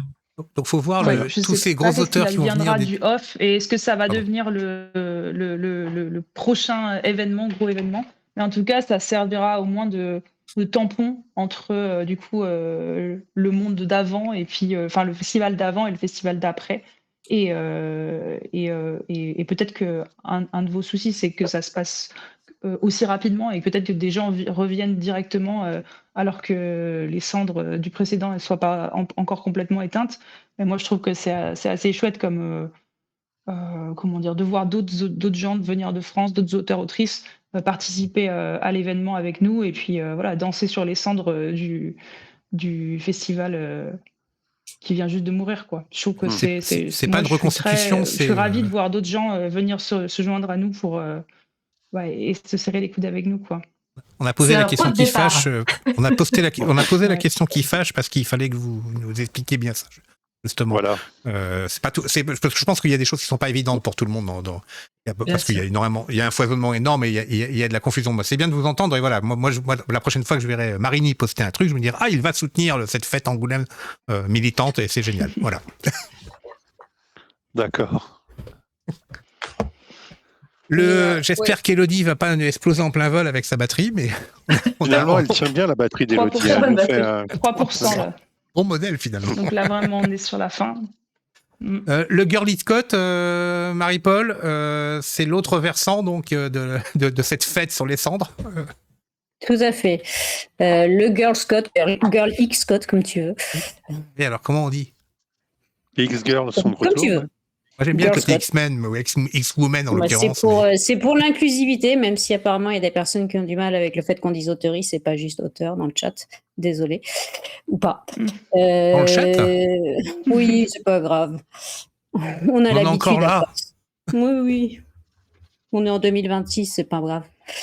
En réalité, le Girl Scott, c'est la suite, entre guillemets, de toute la mobilisation des autrices et minorités de genre, notamment, vous avez dû voir passer le manifeste qui a été signé dans l'UMA par 285 autrices, disant que c'était plus possible le festival d'Angoulême. En gros, ça fait donc depuis le mois de novembre qu'on a je sais plus combien, 1000 groupes WhatsApp peut-être, où on est plus de 300 à communiquer sur tout ça. Et suite à cette mobilisation, on s'est rendu compte que, comme Julie et Elodie le disent bien, elles ont envie de faire des choses, elles, à Angoulême. Et nous, on avait envie aussi de fêter et célébrer la bande dessinée et qu'elle soit en fait en réalité partout. Parce que Angoulême, c'est cool, on adore venir à Angoulême, on adore aller au festival, on retrouve plein de copines et de copains, etc. Mais en réalité, puisque cette année, il n'y avait pas de festival, autant arriver à célébrer de manière locale. C'est-à-dire qu'en réalité, ce ne sont pas forcément des collectifs, mais c'est plein d'auteuristes dans plusieurs villes, en France, en Espagne et en Belgique, voire même en Suisse, mais finalement les Suisses nous ont dit on les fera après, nous, les fêtes interconnectées de la BD. Mais voilà, donc c'est effectivement Anouk Ricard, elle sera à Marseille, parce qu'elle est de Marseille. Il y a Lyon, il y a Nantes, il y a Toulouse, il y a Montpellier, il y a Strasbourg. J'ai vu qu'il y avait Rennes, et que Rennes, d'ailleurs, ça s'appelle Nogoulême. Alors, pour l'instant, non. Rennes ne fait pas partie des fêtes interconnectées de cette manière. J'ai une belle affiche là sous les yeux. Oui, on est en train de communiquer avec eux parce qu'on a découvert cette affiche une fois postée et en fait, on n'est pas du tout. Alors, un truc hyper important pour ces fêtes interconnectées, on n'est pas du tout dans l'anti-Angoulême. Jamais. C'était l'objet de ma question en fait. Voilà. Je revenais à ça. Parce que Nogoulême me faisait penser à. On leur a écrit cet après-midi ou ce matin, je ne sais plus, pour leur dire qu'en fait, c'était pas possible que sur cette affiche, ce soit écrit Nogoulême, que ça ne rentrait pas dans les valeurs de la charte et que donc, merci de supprimer la mention fête interconnectée de la BD et Girl Scout, parce qu'en réalité, ça ne rentre pas dans la charte. En fait, au revoir Elodie. Ah non. Ah, bonjour Elodie. Ça clignote, c'est terrible. C'est vraiment genre là, ça montre les signes de. Et donc vraiment, l'idée, c'est on fête la bande dessinée partout. On n'est pas du tout en anti-Angoulême. C'est pas parce qu'on a appelé au Girl Code de Angoulême que on veut que ce festival s'arrête. Pas du tout. Loin de là. Moi, je ne rêve que d'une chose, c'est de faire des festivals d'Angoulême où c'est l'éclate chaque année, quoi. Donc, et où on a des conditions de travail vraiment correctes. Donc voilà, l'idée, c'était vraiment. Alors, ça revêt plein de choses. Comme dans le Grand Off, il y a des spectacles, des expos, des concerts, des tables rondes, il y a des ateliers, il y a évidemment des dédicaces. Voilà, chaque ville a son parcours, son programme avec plus ou moins de moyens, plus ou moins de lieux impliqués. L'idée, c'était vraiment d'impliquer des lieux différents.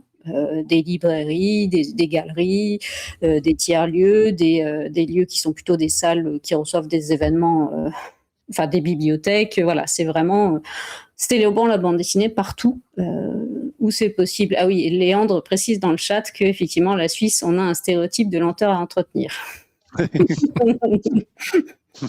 Mais voilà, donc c'est vraiment l'envie, c'est comme dans le Grand Off, c'est on aime la BD, on a envie d'en parler et c'est aussi l'occasion. Là, pour le coup, nous, on a vraiment un axe militant dans le Girl Scout. C'est vraiment d'une manière ou d'une autre, je ne sais pas, sur tous les événements, parce que même si on poste le programme régulièrement, j'ai pas en tête tous les événements, mais on essaie de faire des tables rondes qui parlent de conditions de travail, qui parlent de féminisme, d'intersectionnalité, de droit, de plein de trucs différents. Voilà. Mais encore une fois, l'idée, c'est on a une charte, on célèbre la bande dessinée en fonction des valeurs, qu'il n'y ait pas de violence, pas de discrimination, que ce soit dans la joie, qu'il n'y ait pas de propos discriminants, homophobes et racistes. Enfin voilà, l'idée, c'est validiste. Voilà, c'est vraiment tout ce qu'on aimerait que Angoulême soit. Enfin, le festival d'Angoulême tenu par 9e Marcus n'a jamais été, quoi. Amusant parce que quand on n'habite pas Angoulême, on dit Angoulême pour dire le festival. Et quand on habite en Angoulême, ils disent la BD en général. Même les commerçants disent ça ici. Oui, voilà, c'est ça. Ils disent la BD. Oui, les commerçants disent la BD. Ouais. Bah oui, c'est plus rapide en plus. Voilà. Et il y a une symétrie en fait qui est assez drôle entre les. Nous dès qu'on dit Angoulême, on pense au festival. Alors j'ai habité quand même 2 ans dans la ville. Je me souviens que c'est une vraie ville, hein, donc avec des vrais gens, mais bon. Oui, moi ça fait 3 ans que je suis ici et du coup j'apprends un petit peu aussi avec ce vocabulaire.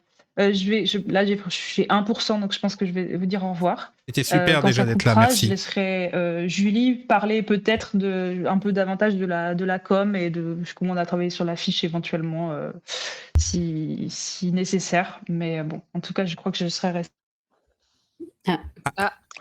Elle a fini sur ce mot-là. Ouais, c'était une vraie sortie, ça. Pour moi, elle a pris le temps de dire au revoir et ça, c'est classe. Dans les commentaires, on nous demande si à écouter le programme, ce grand off risque pas d'être un peu trop adulte, un peu trop sérieux peut-être, je veux dire, et moins familial. Alors, justement, c'est exactement sur ce point-là que j'appuyais pendant les réunions générales qui avaient lieu tous les vendredis à l'hôtel de ville d'Angoulême avec tout le monde. Donc, on était environ 80 chaque vendredi à se rassembler pour parler des projets, des idées, de comment on allait faire, quelles allaient être les étapes pour pouvoir monter ce grand off. Donc, on a dû monter des fiches projets pour demander des budgets, trouver des lieux, faire appel à un régisseur. Mais quel régisseur et pourquoi tel ou tel régisseur, etc. Et donc, très vite, en tant qu'autrice, illustratrice jeunesse, j'ai appuyé sur le fait que moi, je trouvais que le festival d'Angoulême, comme il était avant, il y avait un pavillon jeunesse, mais que les expos, elles étaient pas du tout adaptées aux familles. Moi, j'ai une petite fille de 8 ans. Et c'est vrai que chaque année, je cherchais des expos désespérément à faire avec elle, et il y en avait très peu. Donc, j'ai très vite proposé ce qui est plus d'offres famille pendant ce grand off, qu'il y ait des choses qui soient proposées pour les scolaires, justement. Donc, avec la Cité de la bande dessinée, la Cité s'est proposée d'accueillir les offres scolaires. Donc, je suis très contente que ça existe et d'en faire partie. Il y aura le vaisseau Moebius, des expositions jeunesse, des ateliers, tout pendant les 4 jours, scolaires jeudi, vendredi et grand public samedi, dimanche. Il y aura aussi des choses au pavillon d'Angoulême, c'est le pavillon UNESCO, qui devient la nouvelle maison du tourisme d'ailleurs en passant cette année et qui accueillera aussi d'autres choses pour les familles. Enfin, il y aura beaucoup de BD underground, il y aura beaucoup c'est comme c'est un off géant, mais il y a aussi une offre très générale, très grande, même plus grande parce que plus libre que ce qu'il y avait avant avec 9e Art+. Là, tout le monde met sa pierre à l'édifice et puis tout le monde participe, que ce soit des structures comme la Cité de la bande dessinée ou des tout petits offs dans des garages. Donc ça va être hyper mélangé. Mais justement, c'est pour ça qu'on fait un travail de communication assez important. Elodie travaille sur une carte, par exemple, pour retracer des quartiers avec des parcours pour les familles, justement, pour que ce soit clair. Parce qu'avec tous ces événements dans tous les sens, il faut bien que le public puisse savoir où aller. Donc, on fait un vrai travail de cartographie, de répertoire aussi, pour que les scolaires et les enfants puissent avoir accès à plein de choses. Donc, je pense, moi, au contraire, qu'il va y avoir plus d'offres que d'habitude. Mais ça, c'est l'impression que j'ai. Ça se trouve, je vais me tromper. Il faudra faire un point après le off pour pouvoir... On compte sur vous, d'ailleurs. Il y avait cette question qui est apparue dans les commentaires. On nous disait que ce serait bien que à l'issue de ça, vous fassiez une espèce de point global sur comment ça s'est passé, parce que c'est vrai qu'on a tous les yeux tournés vers ce grand off, là, à se poser des questions. Moi, je me demande justement, c'est formidable, mais est-ce que vous ne pensez pas que ça va être justement un festival plutôt BD alternative, je veux dire, dans le sens, quelque part, vous voulez tourner la page de cette BD traditionnelle aussi, qui semble beaucoup encombrée. Il y a tout, parce que quand je vois le programme de la librairie Cosmopolite, elle est hyper généraliste. Il y a tout. Par exemple, j'ai vu que Dave était là avec son nouveau Mickey, qui a un public énorme. Ouais. J'ai vu aussi qu'il y avait les dauphins de la BD, d'ailleurs, qu'on fait une affiche pas très inclusive. On a dû aussi intervenir là-dessus pour rappeler la charte du grand off, tout comme en parlait Marie-Paul juste avant. Il y a vraiment de tout, en fait, parce que Angoulême, ça appartient à tout le monde, en fait, ce festival. Tout le monde l'investit. Il y a des offs et des grosses bulles depuis longtemps. Et ben ici, c'est un peu pareil. Les libraires, ils ont leurs auteurs chouchous, le public a ses attentes, les petits collectifs, ils ont leurs habitudes aussi. Donc en fait, c'est la même chose, sauf qu'il n'y a pas de bulle. Et finalement, je trouve que c'est une meilleure manière de découvrir la ville parce que on va découvrir le festival d'Angoulême, ce grand off, j'aime pas l'appeler le festival parce que du coup, ça le connote tout de suite à 9e Art+, donc on va dire cet événement Ça va permettre de découvrir Angoulême et ce week-end-là dans les murs d'Angoulême. C'est-à-dire que le vaisseau Moebius, il sera investi différemment, que l'espace Franquin, il y aura les libraires qui seront là-bas, il y a Manga 4 et il y aura aussi Cosmopolite, je crois, il y a l'île aux images qui a investi le théâtre, il y a plein de lieux comme ça auxquels on n'avait pas forcément accès sans passe. Là, tout est gratuit, on n'a pas besoin de passe. Il y aura des passes que pour la presse. Il y aura une salle presse, il y aura une salle dédiée aux auteurs-autrices aussi pour qu'ils puissent se poser, boire un café. Il y aura un catering qui sera prévu gratuit, accessible à tous, sans différence en fait. Il y aura pas le Mercure et puis le reste quoi. Tu veux dire que les boîtes qui voudraient, tu veux dire que les boîtes qui voudraient organiser un nouveau festival feraient bien d'aller faire un petit tour, voir ce grand off pour avoir même des idées éventuellement. Je pense que ça va être. En fait, moi, j'ai jamais vu autant de monde bosser aussi vite, avec autant d'envie, autant d'investissement, parce qu'on a tous, en tant qu'artiste auteuriste, vous savez bien le boulot que c'est au quotidien. On n'a pas de week-end, on n'a pas de vacances. Il y en a quand même pas mal qui ont pris le temps de s'investir dans le grand off. Et je trouve que c'est c'est Vincent H, le directeur de la Cité, qui disait ça, c'est un gros laboratoire. Et donc, je vais le citer. Et c'est vraiment ça, là, ça donne une sensation d'expérimentation et de labo autour de la bande dessinée et d'un événement que ça peut représenter, avec tout le monde mélangé. Donc, on a des auteurs qui font de la BD depuis 40, 50 ans, et il y en a qui sortent de l'école et ils se retrouvent autour de la même table. Donc, du coup, c'est hyper intéressant. On a des directeurs de musées, et puis on a des libraires indépendants, on a, voilà, tout ça c'est mélangé et on parle tous de ce dont on a besoin et ce qu'on aimerait voir. Et ce grand off, c'est ça. Donc c'est un grand laboratoire et je pense que rien que pour ça, ça mérite d'être vu. Le grand off, il aura, si le festival 9e Art Plus est fini, le grand off, il va être très éphémère parce qu'il va durer juste 1 an. Il y aura plus de grand off, je pense, après. Donc je pense que ça vaut le coup de venir pour voir ça, parce que même moi qui suis dedans depuis bientôt 2 mois, je sais même pas à quoi vraiment ça va ressembler. J'ai hâte de voir ce que ça va donner tout ça, mais il y a beaucoup de boulot, beaucoup d'événements. Dans le chat. Oui. Sur le fait qu'il pourrait y avoir plus de public, autant de public que d'habitude ou moins, etc. Est-ce que vous avez réfléchi dans ces termes-là ou vous partez à l'aventure et puis arrivera ce qui arrivera? Ouais, en fait, pour ça, de temps en temps, je vais voir les réservations d'hôtels, parce que pareil, je fais venir des auteurs d'ailleurs pour des ateliers, et du coup, je leur réserve des chambres d'hôtel, quoi, avec les budgets qu'on a récupérés à la mairie et tout. On essaye de remplir les petits hôtels aussi qui ont besoin de vivre, et en fait, il y a de la place. Donc ça m'inquiète un peu quand je vois qu'il y a de la place dans les hôtels. Je me dis, c'est pas plein. Alors que d'habitude, 3 mois avant, tout le monde est là à nous envoyer des messages. Ouais, je peux dormir dans ton canapé. Donc ça donne quand même un petit indice sur la fréquentation. Je trouve que ça va être très local. En même temps, il y aurait autant de monde que d'habitude. Il y aurait peut-être pas les moyens d'accueillir tout le monde. Ça pourrait être aussi déceptif. Oui, sur les jauges d'entrée, par exemple, dans les expos, c'est la question qu'on nous a posée. On nous demande des jauges pour des questions de sécurité. Alors, on les donne, évidemment, mais comment savoir si on doit mettre en place une billetterie pour une expo ou s'il y aura 3 personnes? En fait, c'est la surprise. Donc, on verra bien. On essaye de prévoir tout ce qu'il faut pour que ça se passe au mieux. Et au pire, si les événements sont pleins, comme il y en a plus que d'habitude, on pourra répartir la foule. Ça fera découvrir d'autres choses aux gens. Voilà. Denis, puisque c'est toi le maître du temps, j'en profite pour te rappeler que l'heure tourne et qu'il faut qu'on parle quand même de 2027. Voilà. Vous avez de la chance, a été faite par Julie.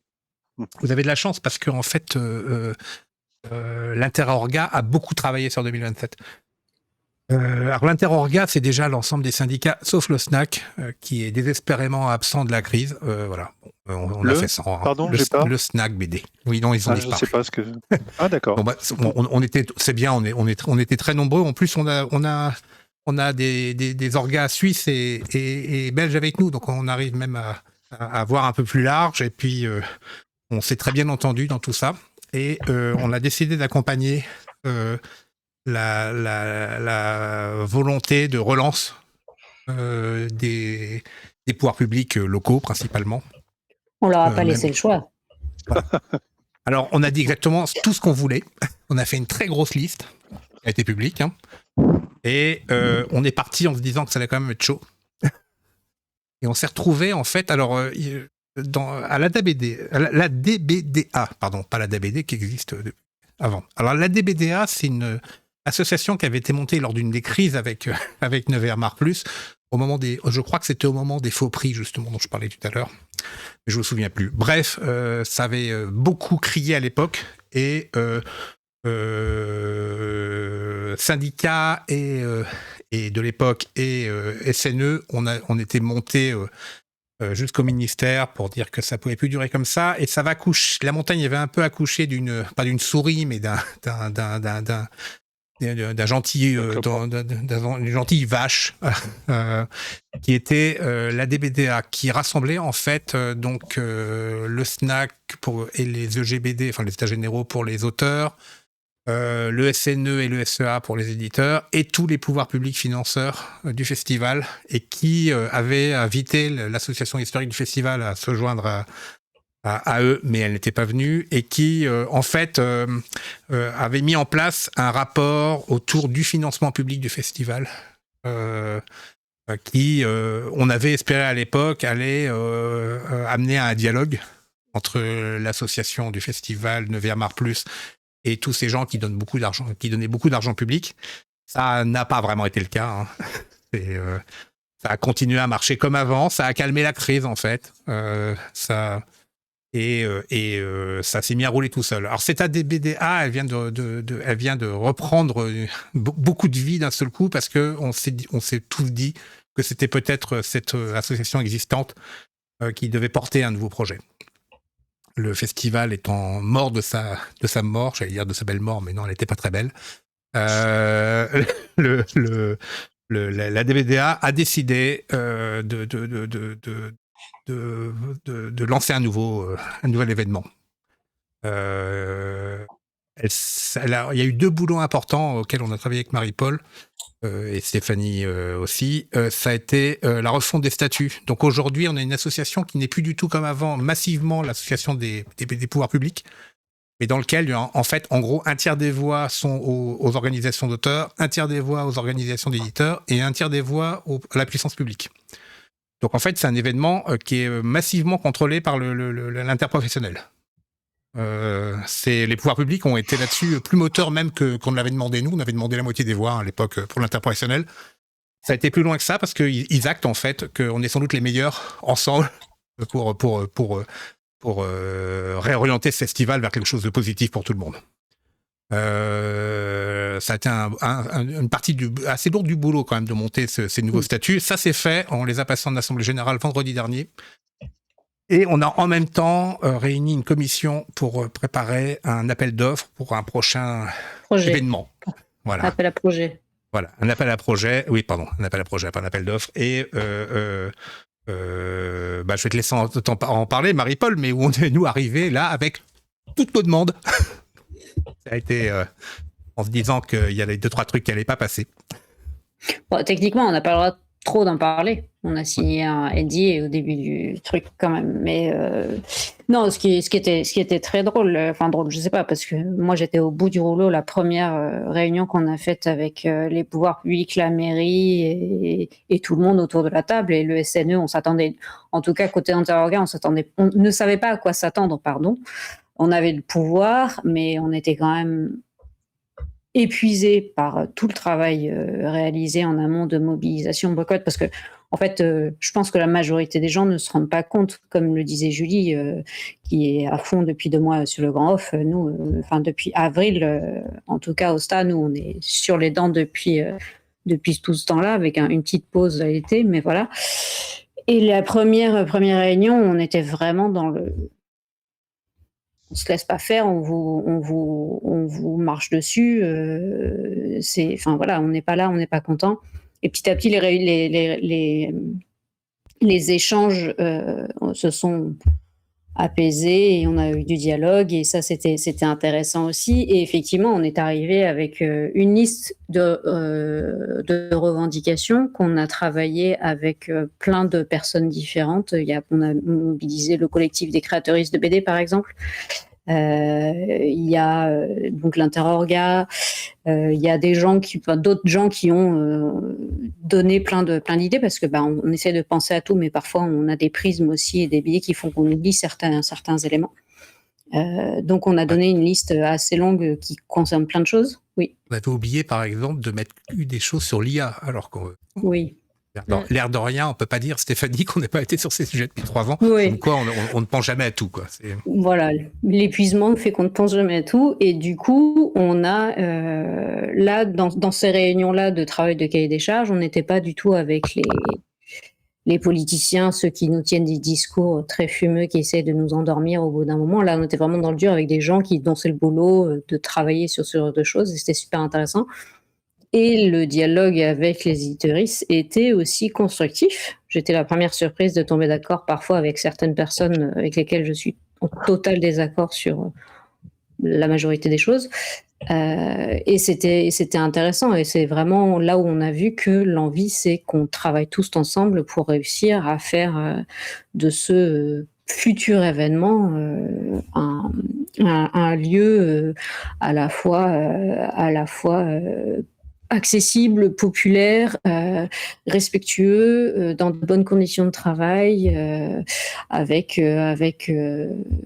un soin particulier au respect des personnes et tout ce que ça implique. Évidemment, on est d'accord que c'est un cahier des charges et que donc c'est sur le papier. On ne saura jamais véritablement comment ça va se passer au niveau du prestataire ou de la prestataire qui sera choisie au final. On veillera bien évidemment, puisque l'idée, c'est pas qu'on l'interroga rentre dans la DBDA et on a fait notre cahier des charges, on se barre, bien sûr que non. Voilà. Avec Denis, on faisait 4 heures de réunion tous les vendredis avant Noël, etc., pour essayer d'inclure au maximum. Je pense qu'il y a, sur toutes nos demandes, il y a peut-être 3 ou 4 choses qui sont manquantes. Et je suis à peu près persuadée... Elles sont manquantes parce que techniquement, ça ne pouvait pas rentrer dans un cahier des charges. Enfin, on n'est vraiment pas. Il n'y a eu aucun refus, il n'y a eu aucune opposition. Non. De toute façon, c'était vous incluez ces choses-là ou on se casse. Ouais. Donc à un moment, c'était notre position du début. Ouais. Qui était parce qu'en fait on avait peut-être pas le pouvoir, on avait le veto, c'est-à-dire si on avait le pouvoir. Non mais à la seconde où on partait, le truc s'effondrait, donc c'est avoir le pouvoir, mais en même temps, on est toujours obligé de discuter Mais on n'a pas eu à négocier, en fait. Moi, c'est ça qui m'a frappé, c'est qu'en fait, je ne sais pas comment Nevermar Plus a pu, en fait, échouer, alors qu'en face, on n'a que des gens qui étaient d'accord. Il suffisait juste de nous demander, de nous mettre tous ensemble dans une pièce, et on trouvait le réglage, en fait. Il n'y avait pas de dialogue. Je pense que c'était ça, en fait, la réalité. C'est que le dialogue était totalement impossible. Et puis, je pense qu'ils étaient persuadés ou qu'on ne pouvait pas s'entendre, ou au contraire qu'on pouvait s'entendre et que ça arrangerait pas leur pouvoir justement je ne sais pas, mais je comprends pas parce que à vous Marie-Paul que ce qui s'est passé en moins d'un mois c'est spectaculaire là en termes d'avancée on a un projet qui est bon honnêtement moi je crois qu'on va avoir un festival en 2027, je crois qu'on va avoir un festival un peu bricolé, parce que vu les délais et compagnie, il va y avoir des choses qui vont être faites sur les chapeaux de roue, donc voilà, faudra accepter qu'il y ait des choses, il y aura peut-être des choses un peu branlantes, mais globalement, on va avoir un vrai festival, ou autre chose, peut-être que le prestataire va nous proposer un autre mot ou un autre type de manifestation, mais en tout cas, on va avoir un vrai gros événement Angoulême, qui correspondra beaucoup plus à tout le monde, même s'il est bricolé au démarrage, quoi. Ça peut pas être, ceci dit, là aujourd'hui, il y avait quasiment plus personne qui était content, en fait. Quand on rentrait d'Angoulême, tout le monde râlait en fait. Il y avait pas ça qui avait les pas, on avait froid, on avait chaud, il pleuvait pas. La météo, c'est pas un cahier des charges qui avait la météo, c'est partout pareil. On parlait que des choses qui nous avaient pas plu parce qu'en fait, la fête collective, elle fonctionnait plus en fait. Normalement, tu t'en fiches de la pluie quand t'as passé un bon week-end. Je veux dire, ce qui a compté, c'est que t'as passé un bon week-end, quoi. Donc, voilà, effectivement, le ou la prestataire sera désigné courant avril, puisque là, ça y est, ils ont posté le site ADBDA sur lequel les gens peuvent faire la demande pour recevoir le cahier des charges et postuler à l'appel à projet. Et donc, effectivement, ça laisse pas énormément de temps pour une manifestation de cette ampleur, même si, regardez le Grand Off qui a réussi à faire 1000 trucs en si peu de temps, ou le Girl Scout où on arrivait à faire dans plein de villes différentes, mais voilà, on a quand même réussi à faire des choses. Évidemment, c'est pas de la même ampleur qu'un festival international de la bande dessinée d'Angoulême qui a 50 ans d'existence. Des questions Voilà, moi, je pense d'infrastructure que importantes, oui, voilà. voilà, je pense que c'est des gens qui savent faire ce genre de choses dans ce métier, qui seront dédiés à ça aussi, parce que nous, on n'est pas forcés du tout. Julie l'a rappelé qu'on a un travail à côté aussi. Et voilà, et nous, on sera là effectivement pour veiller. Dans le cahier des charges aussi, ce que je voulais dire, ce que j'ai oublié, c'est que on pouvait pas tout mettre non plus, parce que de fait, il faut aussi laisser de la place à l'imagination, la créativité, les propositions. Si tu cadres trop, les gens ont plus de moyens de proposer des choses. Donc voilà, donc ce sera. Moi, j'ai vraiment hâte de voir les propositions, de voir qu'est-ce que ça va donner. Évidemment, c'est un saut dans la grande inconnue. C'est hyper bien d'avoir fait cette interrogat de bande dessinée. C'est cool d'avoir trouvé une manière de dialoguer avec les éditeuristes. Et moi, je sais pas vous, mais nous, on a envie d'aller plus loin que juste ce festival d'Angoulême dans l'interrogat. C'est que, comme l'évoquait Stéphanie au tout début, on a énormément d'autres sujets à gérer. Et en fait, c'est hyper. Je pense qu'on est à un moment charnière où on arrive à être quasiment tous et toutes mobilisés et à l'écoute et au dialogue. Et je pense que c'est maintenant, en fait, c'est 2026, peut-être une super année pour faire avancer, évoluer, changer, je sais pas, mais en tout cas, faire des choses, quoi. Je crois que le SNU en particulier a été assez bluffé de la manière dont on a bossé tous. Ils étaient pas prêts, hein. Ouais. Et non, mais il y avait un mélange de... Parce que il y avait quand même les dangereux anarchistes dans la pièce. Enfin, c'était... je pense qu'ils devaient penser qu'il y aurait des bombes sous les sièges. Enfin, je sais pas. Et en fait, ils se sont rendus compte qu'on avait beaucoup plus en commun qu'en détestation, en fait. Alors, évidemment, on sait que les points d'accroche sont sur les revenus, ce genre de choses. Et on va falloir qu'on arrive à parler de ça avec eux, ce qu'on n'a jamais réussi à faire, sérieusement, et toutes ces années. Mais d'un seul coup, il y a des espèces de projections fantasmatiques sur l'autre qu'on sautait là. Et ça, c'est vraiment... Moi, alors, aux États généraux, on en rêvait il y a 10 ans quand on les a créés. D'un seul coup, j'ai eu l'impression de voir fonctionner les projets, alors que ça arrivait par il a fallu qu'on détruise un festival, qu'on y pense, c'est complètement fou. Mais il y a de l'espoir au-delà du festival. En effet, il y a un peu d'espoir qu'on arrive à se mettre un peu autour de la table, enfin, pour parler vraiment de tout ce qui va pas dans ce métier, histoire que ça continue et que ça aille mieux après, quoi. Voilà. Donc. Oui, c'est sûr. Ça s'inscrit en tout cas dans une année 2025 qui pourra être définitivement sans doute celle du début de quelque chose, quoi. Parce que moi, j'avoue à titre personnel que voilà, à partir de novembre, bon, Denis avait quitté le syndicalisme. Alors bon, on l'a vu, il n'a pas fait grand-chose pour se remettre. Mais enfin bref, il y est revenu rapidement. Heureusement, Marie-Paul était là avec d'autres camarades des autres structures syndicales avec lesquelles on bosse. Et parallèlement à ça, il y avait le PLFSS, l'article 5, donc on avait une partie des troupes qui étaient aussi là-dessus, d'autres sur la quantité de revenus. Enfin bref, on a passé 4 mois là à finalement montrer qu'on était totalement capable d'œuvrer ensemble et de surmonter, oui, parfois les divergences qui peuvent exister au sein de nos structures, mais ça, c'est pas grave. Enfin, je veux dire, c'est rien. En tout cas, moi, ce que je voudrais dire aussi, on n'en a pas parlé, c'est que ce qui était aussi un problème et ce qui ne le sera plus, on l'espère, c'est qu'il y a cette partie importante de financement public qui fait qu'à un moment donné, ce festival ou cet événement, je ne sais pas comment on l'appellera à l'avenir, il doit aussi être reçu un peu comme un contrat social, quoi. C'est pas un gros mot en fait, hein. À un moment donné, c'est aussi un moment de réunion collective.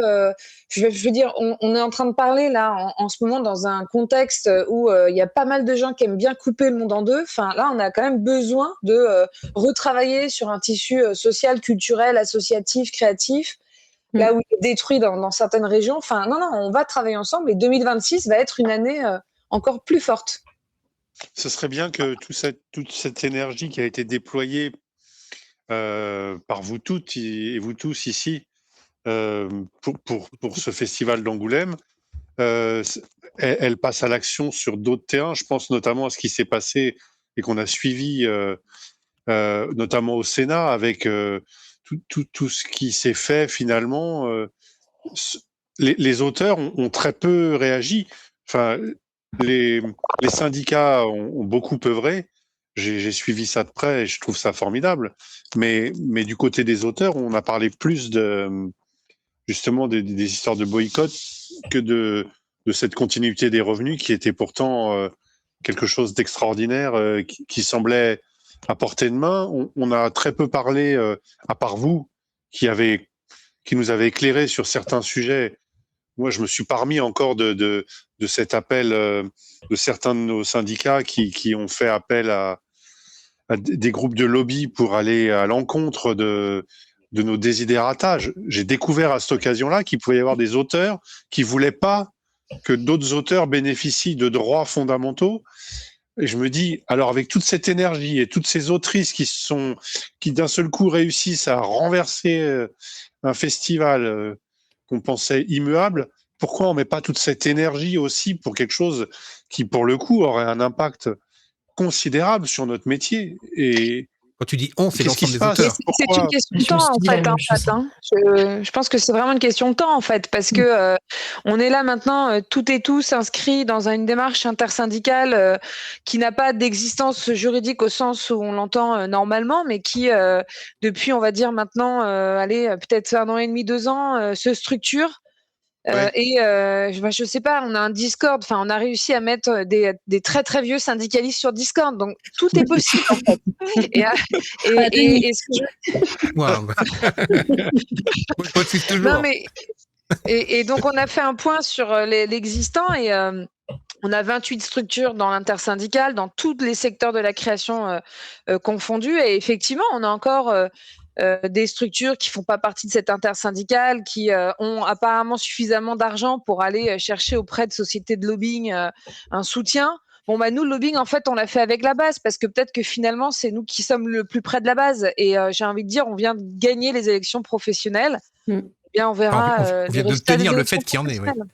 Tu penses Oui, qu'on va voilà. voir, Stéphanie, Oui, ce pardon. titre J'ai pas dit qu'on avait gagné les élections pro, j'ai dit qu'on venait de gagner la Le fait de pouvoir- réinstallation des élections pro dans le code de la Sécu. C'est vrai que c'est Oui, alors penses qu'on- apparemment, j'ai vu Bravo, passer Daniel. ce soir un message de Samantha qui avait l'air de dire que c'était pas aussi facile et aussi simple et aussi gagné que ça. Alors j'ai pas eu le temps de tout lire Elle a mais effectivement lancé une alerte pour simplement oui, dire que ça fait déjà presque maintenant un bon mois que le texte est voté, qu'on n'a toujours pas eu de coup de fil de notre cher ministre de la Culture, qui sans doute est très occupé à faire à ses oui, elle bagages. avait- ses acquisitions pour Non, elle corruption. ramasse des Ça, poubelles c'était dans la Paris, petite patate s'il vous gratos. plaît. Non, elle Mais fait ses non. bagages pour faire la mairie. Ah pardon, ouais, mais enfin, elle a peut-être aussi des bagages, enfin des cartons Moi, à je faire pensais pour que vous d'autres. vouliez dire qu'elle fait ses bagages pour venir au Grand Oeuf d'Angoulême pour saluer Alors, c'est les Ah, bah, elle autrices. sera reçue. Il y a un truc qu'on peut dire, c'est quand même la colossale absence du ministère de la Culture dans toute la crise Oui, d'Angoulême. c'est effarant. Mais oui, c'est Effarant. terrible. Je comprends pas, je ne comprends pas. Personne. Mais C'est une claque. Enfin, on n'est même plus une culture, on est une sous-culture de sous-culture. On ne les intéresse On même n'avait pas. jamais vu ça. Hein, je veux dire, Mais avec une ministre de la Culture qui, le 18 décembre, tel un cadeau de Noël, vous propose de faire des rapports pour vérifier s'il y a bien des égalités et des inégalités entre les femmes et les hommes dans le domaine de la création. Enfin, je veux dire, on en est là, quoi. alors qu'on le Donc, sait depuis.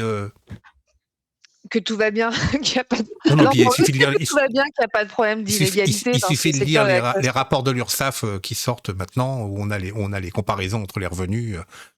On sait malheureusement qu'il y a. Non, mais on en parlait, enfin, dans la mission Racine, on évoquait déjà les premiers chiffres, c'était il y a 5 ans, 6 ans maintenant. Ça va faire 6 ans que le rapport Racine a été publié. Donc c'est pour dire que non, on s'est senti seul, sans soutien, mais alors j'ai envie d'ajouter sans soutien de la présidente aussi du Centre national du livre, sans soutien des principaux institutionnels qui sont censés quand même nous apporter au minimum, je sais pas, un peu de considération. On n'a absolument rien eu, mais c'est pas grave.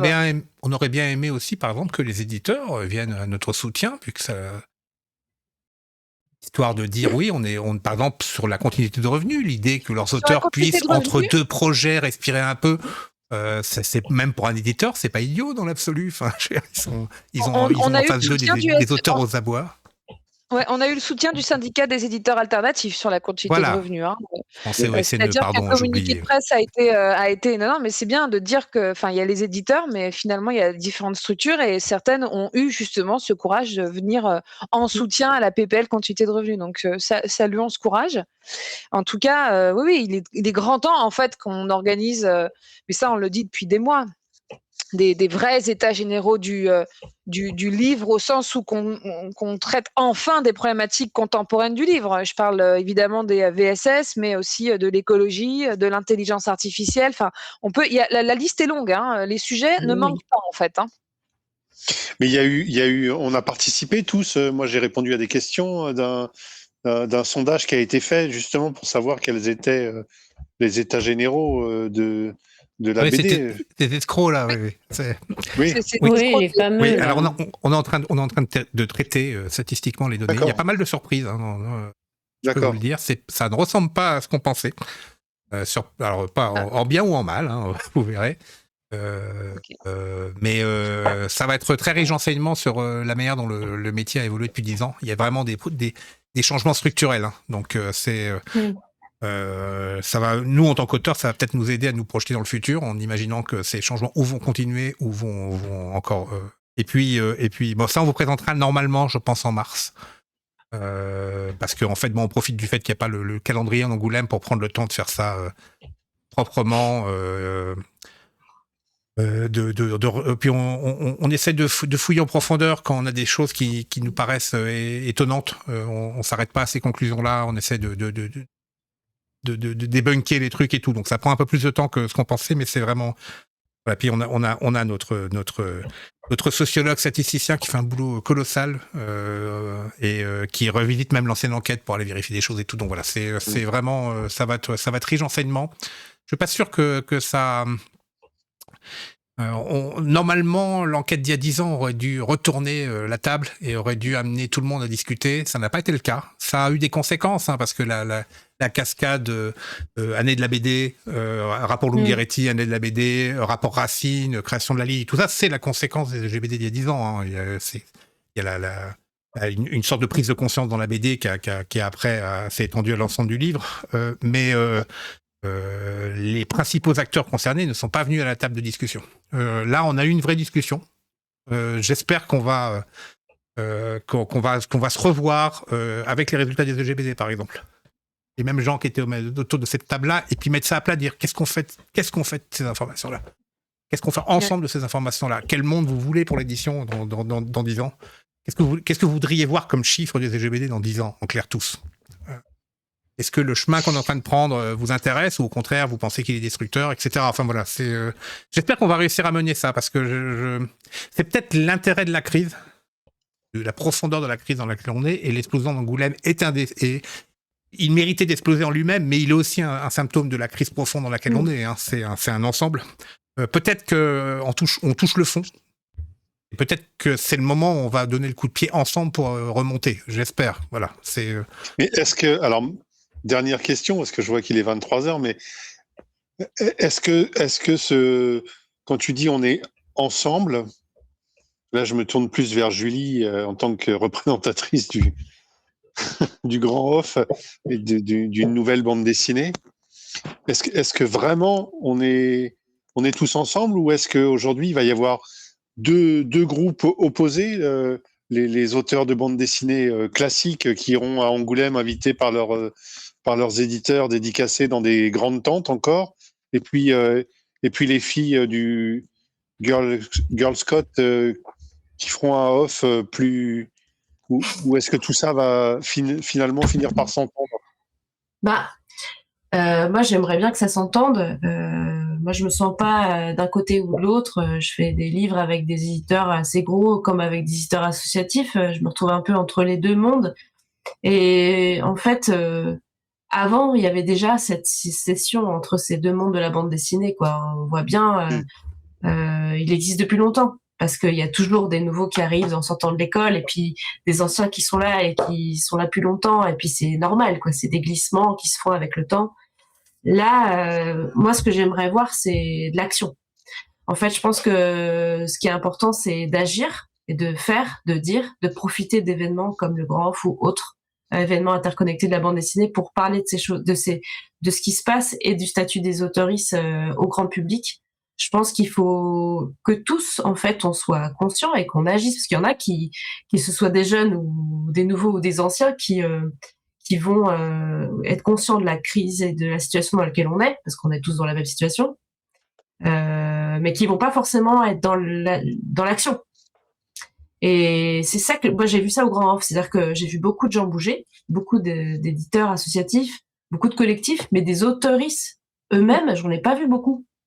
Ah oui. Et ça m'attriste un peu. En fait, j'aimerais bien que les autoristes bougent plus et parlent plus. Et on sait bien qu'on est un peu mou et mauvais pour se syndicaliser et bouger.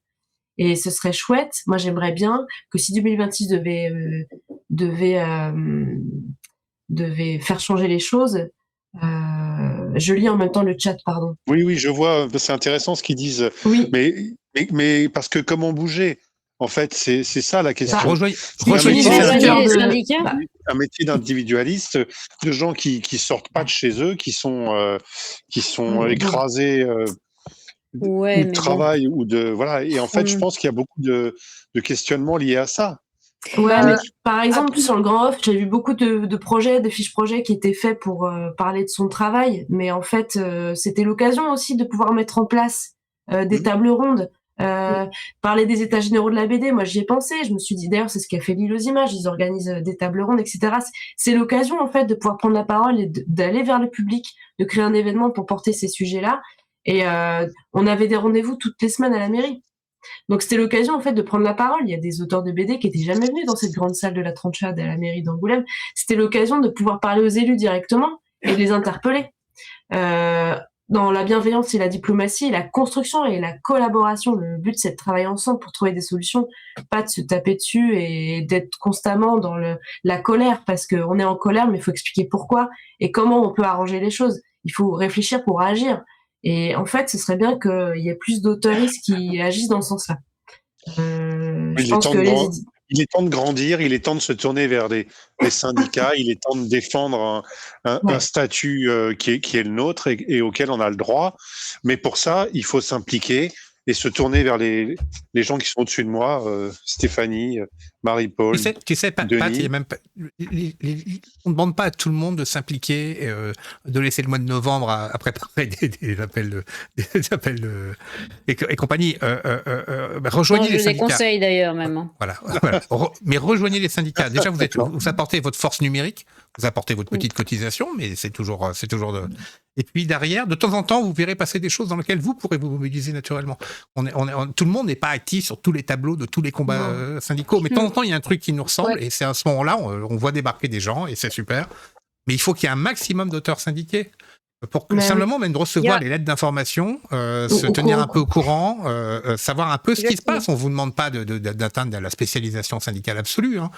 Mais on devrait, vu l'état dans lequel est notre profession, on devrait être largement au-delà de la moitié de syndiqués aujourd'hui. Enfin, je veux dire, il y a une urgence à agir collectivement, et il y a une offre syndicale très vaste. Elle est riche. Voilà, selon vos tempéraments ou vos appartenances politiques, parce qu'il y a une dimension aussi politique dans le syndicalisme, on va pas le nier. Vous pouvez trouver des trucs, et franchement, nous à l'Interorga, enfin tous les syndicats sont super. Donc, je vais pas vous dire d'aller à la Ligue parce que c'est de là que je viens. Enfin, je veux dire, c'est là, on n'a pas besoin de renforcer un syndicat, on a besoin de les renforcer tous. En fait. Il y a aussi un truc qui revient souvent, c'est que on entend souvent. C'est vraiment ce qu'on voit nous en formation, en conférence et tout ça. C'est oui, mais je me sens pas tellement légitime parce que tu comprends, je suis un petit auteur, machin, je suis une petite autrice. Mais en fait, stop. On est dans un métier, une profession. À un moment donné, il va falloir aussi être dans une stature professionnelle et professionnalisante. Je veux dire, si on prend d'autres métiers, les boulangers, c'est pas parce qu'il y a un petit boulanger qui a un tout petit, qui est tout de suite, il n'est pas légitime à parler au nom du métier de boulanger. Enfin, je veux dire, je l'ai dit il y a pas longtemps, mais il faut qu'on réveille les boulangers et les plombiers qui sommeillent en nous, quoi. On est dans une culture c'est vrai, de profession qu'il va falloir protéger, parce que si on n'en fait rien, Mais demain, ce sera une activité loisir qui sera uniquement exercée par les plus riches, en fait. Donc, il n'y a plus d'illégitimité à avoir. Soit on se syndique, soit pas. Soit on suit au minimum les réseaux sociaux des syndicats qui œuvrent pour la préservation et la protection de vos droits. Et quand ils vous le demandent, eh bien, vous interpellez vos élus. On a mis en place des plateformes en 2 clics, c'est fait, et ça vous demande aucun effort. Enfin, si peut-être que pour les plus vieux, ça peut demander un effort technique, mais enfin, je veux dire, ça se surpasse. Ouais. Et surtout, si vous avez envie de nous aider, là, je vois, il y a quelqu'un qui m'a dit l'autre jour comment on peut aider la Ligue, machin, parce qu'on leur a, enfin, on leur a filé des conseils juridiques. Ils veulent nous faire des illustrations. Enfin, je veux dire, on amène comme on peut sa petite pierre à l'édification d'un mouvement qui vient protéger cette profession, quoi. Il faut le faire maintenant, en fait. C'est maintenant qu'il faut bouger. Puis moi, je Et peux puis on a témoigner. commencé Bravo. aussi de rien du tout. Exactement. Moi, je me suis lancée dans tout ça sans rien connaître, et puis petit à petit, en lisant, en échangeant, en s'éduquant, en se regardant des vidéos, en écoutant les camarades, en recevant les newsletters, petit à petit, voilà, je me suis intéressée à des choses, et il y a des sujets qui m'ont parlé plus que d'autres, et c'est comme ça que j'ai renversé Angoulême avec d'autres, quoi. Oui, mais en tout cas, là, pour une fois, on a la preuve concrète qu'en mettant tous ensemble ce qu'on pensait inenvisageable, finalement, on est parvenu à tous ensemble quand même à faire bouger des trucs. On a 2 grosses victoires cette année. Hein. Ça, et ce qui est passé au projet de loi de finances de sécurité sociale, qui est une refonte complète à terme de ce qu'est notre syndicalisme, avec son renforcement et les moyens pour que soit meilleur. C'est 2 victoires énormes. Je peux vous dire que Stéphanie peut le dire. On avait une discussion, mais quelques mois avant, où moi j'avais un petit côté. Ça fait 10 ans que je suis sur le pont. Les victoires, on les compte sur les rognures d'ongles, ça devient pénible. Puis d'un seul coup, cette année, tous ces investissements de tout le monde depuis tout ce temps finissent par payer. Et moi, j'ai l'impression que si on maintient, si vous investissez plus, venez, on va emporter d'autres victoires en fait, parce qu'il y a une synergie extrêmement bonne en ce moment. Même notre défaite sur le chômage, elle est très relative. Hein. Justement, moi je compte ça comme une victoire. C'est-à-dire qu'à un moment donné, on a réussi à faire porter un texte devant le Sénat qui a été discuté.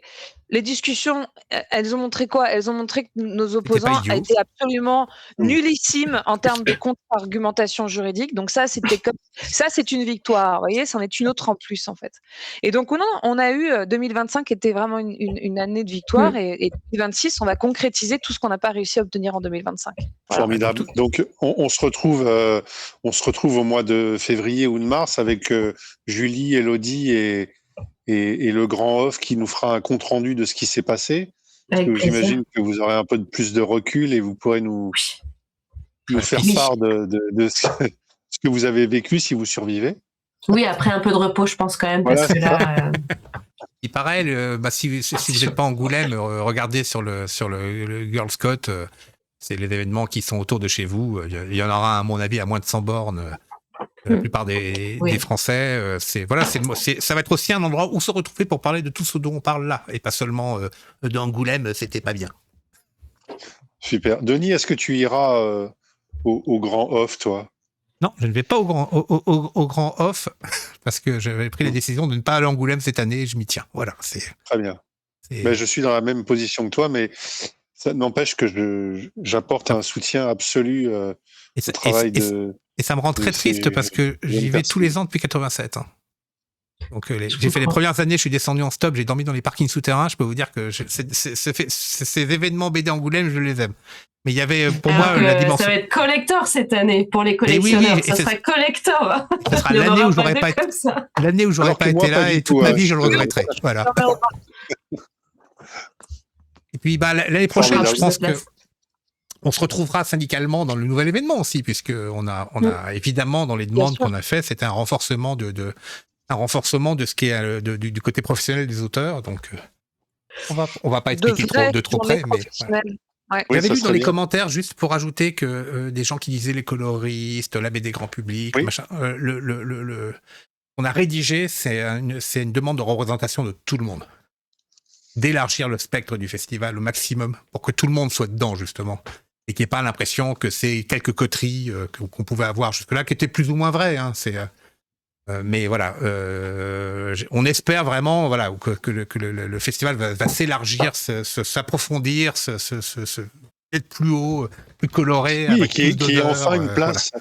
une place équitable pour tout le monde, sans qu'on soit assigné à un genre ou à un style, à un âge ou je ne sais quoi, mais qu'enfin, ce festival soit l'occasion de célébrer des coloristes, des scénaristes, des dessinateurs, des dessinatrices, des éditeurs, des éditrices, enfin, De faire la tout fête ce qui fait ensemble aussi, vivre même tout la bêtement, BD. quoi. Voilà, très bien, formidable. Comme ce qui se passe dans certains petits festivals où on est très content d'aller. Même quand il pleut, par exemple, quand on va à Saint-Malo et qu'il pleut, eh ben on râle pas parce qu'il pleut. Ouais, mais il y a la mer aussi, c'est pour ça. Il y a la mer. Non, On est puis d'accord. c'est la Direct. Bretagne. À un moment donné, tu gueules pas en Bretagne. Voilà. C'est Oui. salut, j'ai réussi à le Ouais. placer, Marie-Paul. Je vous propose de finir sur la Bretagne. Oui. Exactement, Oui. on est en Allez. Bretagne. Le club breton a encore frappé. Le lobby des Bretonnes. Ah bah ça, oui. Et je- Oui, si vous êtes breton, vous êtes obligé d'être syndiqué, hein, vous n'avez pas le choix. Hein. Mm. Ah, puis il y a Johan qui confirme dans le chat. Mais donc oui, voilà. alors bon, oui, voilà. Venez en Bretagne Nord. Ça surtout. m'étonne que Malo Carfrieden Ouais, c'est marrant n'apporte qu'il pas n'y ait pas d'avis. sa pierre à Ouais. l'édifice. Et on Ouais. peut se donner rendez-vous dans un prochain On en agro pour faire le débrief aimable J'aimerais bien, du Girl Scout et du Off, hein, si vous voulez. Ça pourrait être Je trouverais que ça pour- ouais. ramasser les bonnes Oui, là, il idées. faut, puis- en deux, c'est sûr. Ouais, Si c'est et un puis- fiasco, je viendrai pas. On fera un petit filtre brouillé sur ton visage et on te fera avec une voix de trafiquant de drogue, tu sais. Ouais. Bon, eh ben, on a eu une bonne émission. Vous voyez, ces questions inquiétantes, on termine en riant et en positif. Moi, voilà. Franchement, j'aurais pas imaginé ça il y a un mois et demi. Hein, donc, On n'en a pas si gros finalement. Voilà, pour On une a fois, on n'en a pas pas si trop gros. gros. Voilà. Bah, quand les auteurs, on les écoute, bah, finalement, vous voyez, ça se passe pas trop mal. On en a Voilà. moins gros quand on écoute les auteurs. Merci en tout cas de nous avoir accueillis. C'était super. Oh, bah, Merci beaucoup pour merci l'invitation. beaucoup. Merci beaucoup. Merci Et à vous, bravo, surtout, vous nous avez bravo apporté Julie, plein d'infos. bravo Marie-Paul, C'est, bravo Stéphanie, vous êtes formidables. Et bravo Elodie, dommage que ton téléphone ait rendu l'âme. Ouais, après avoir vaillamment lutté, comme un auteur. Bonne soirée à tous. Et puis Bonne à soirée. une prochaine Salut. émission. On en a gros, en atelier à nos bureaux. On en a gros, dessins, couleurs et scénarios. Dans la BD, on en a gros,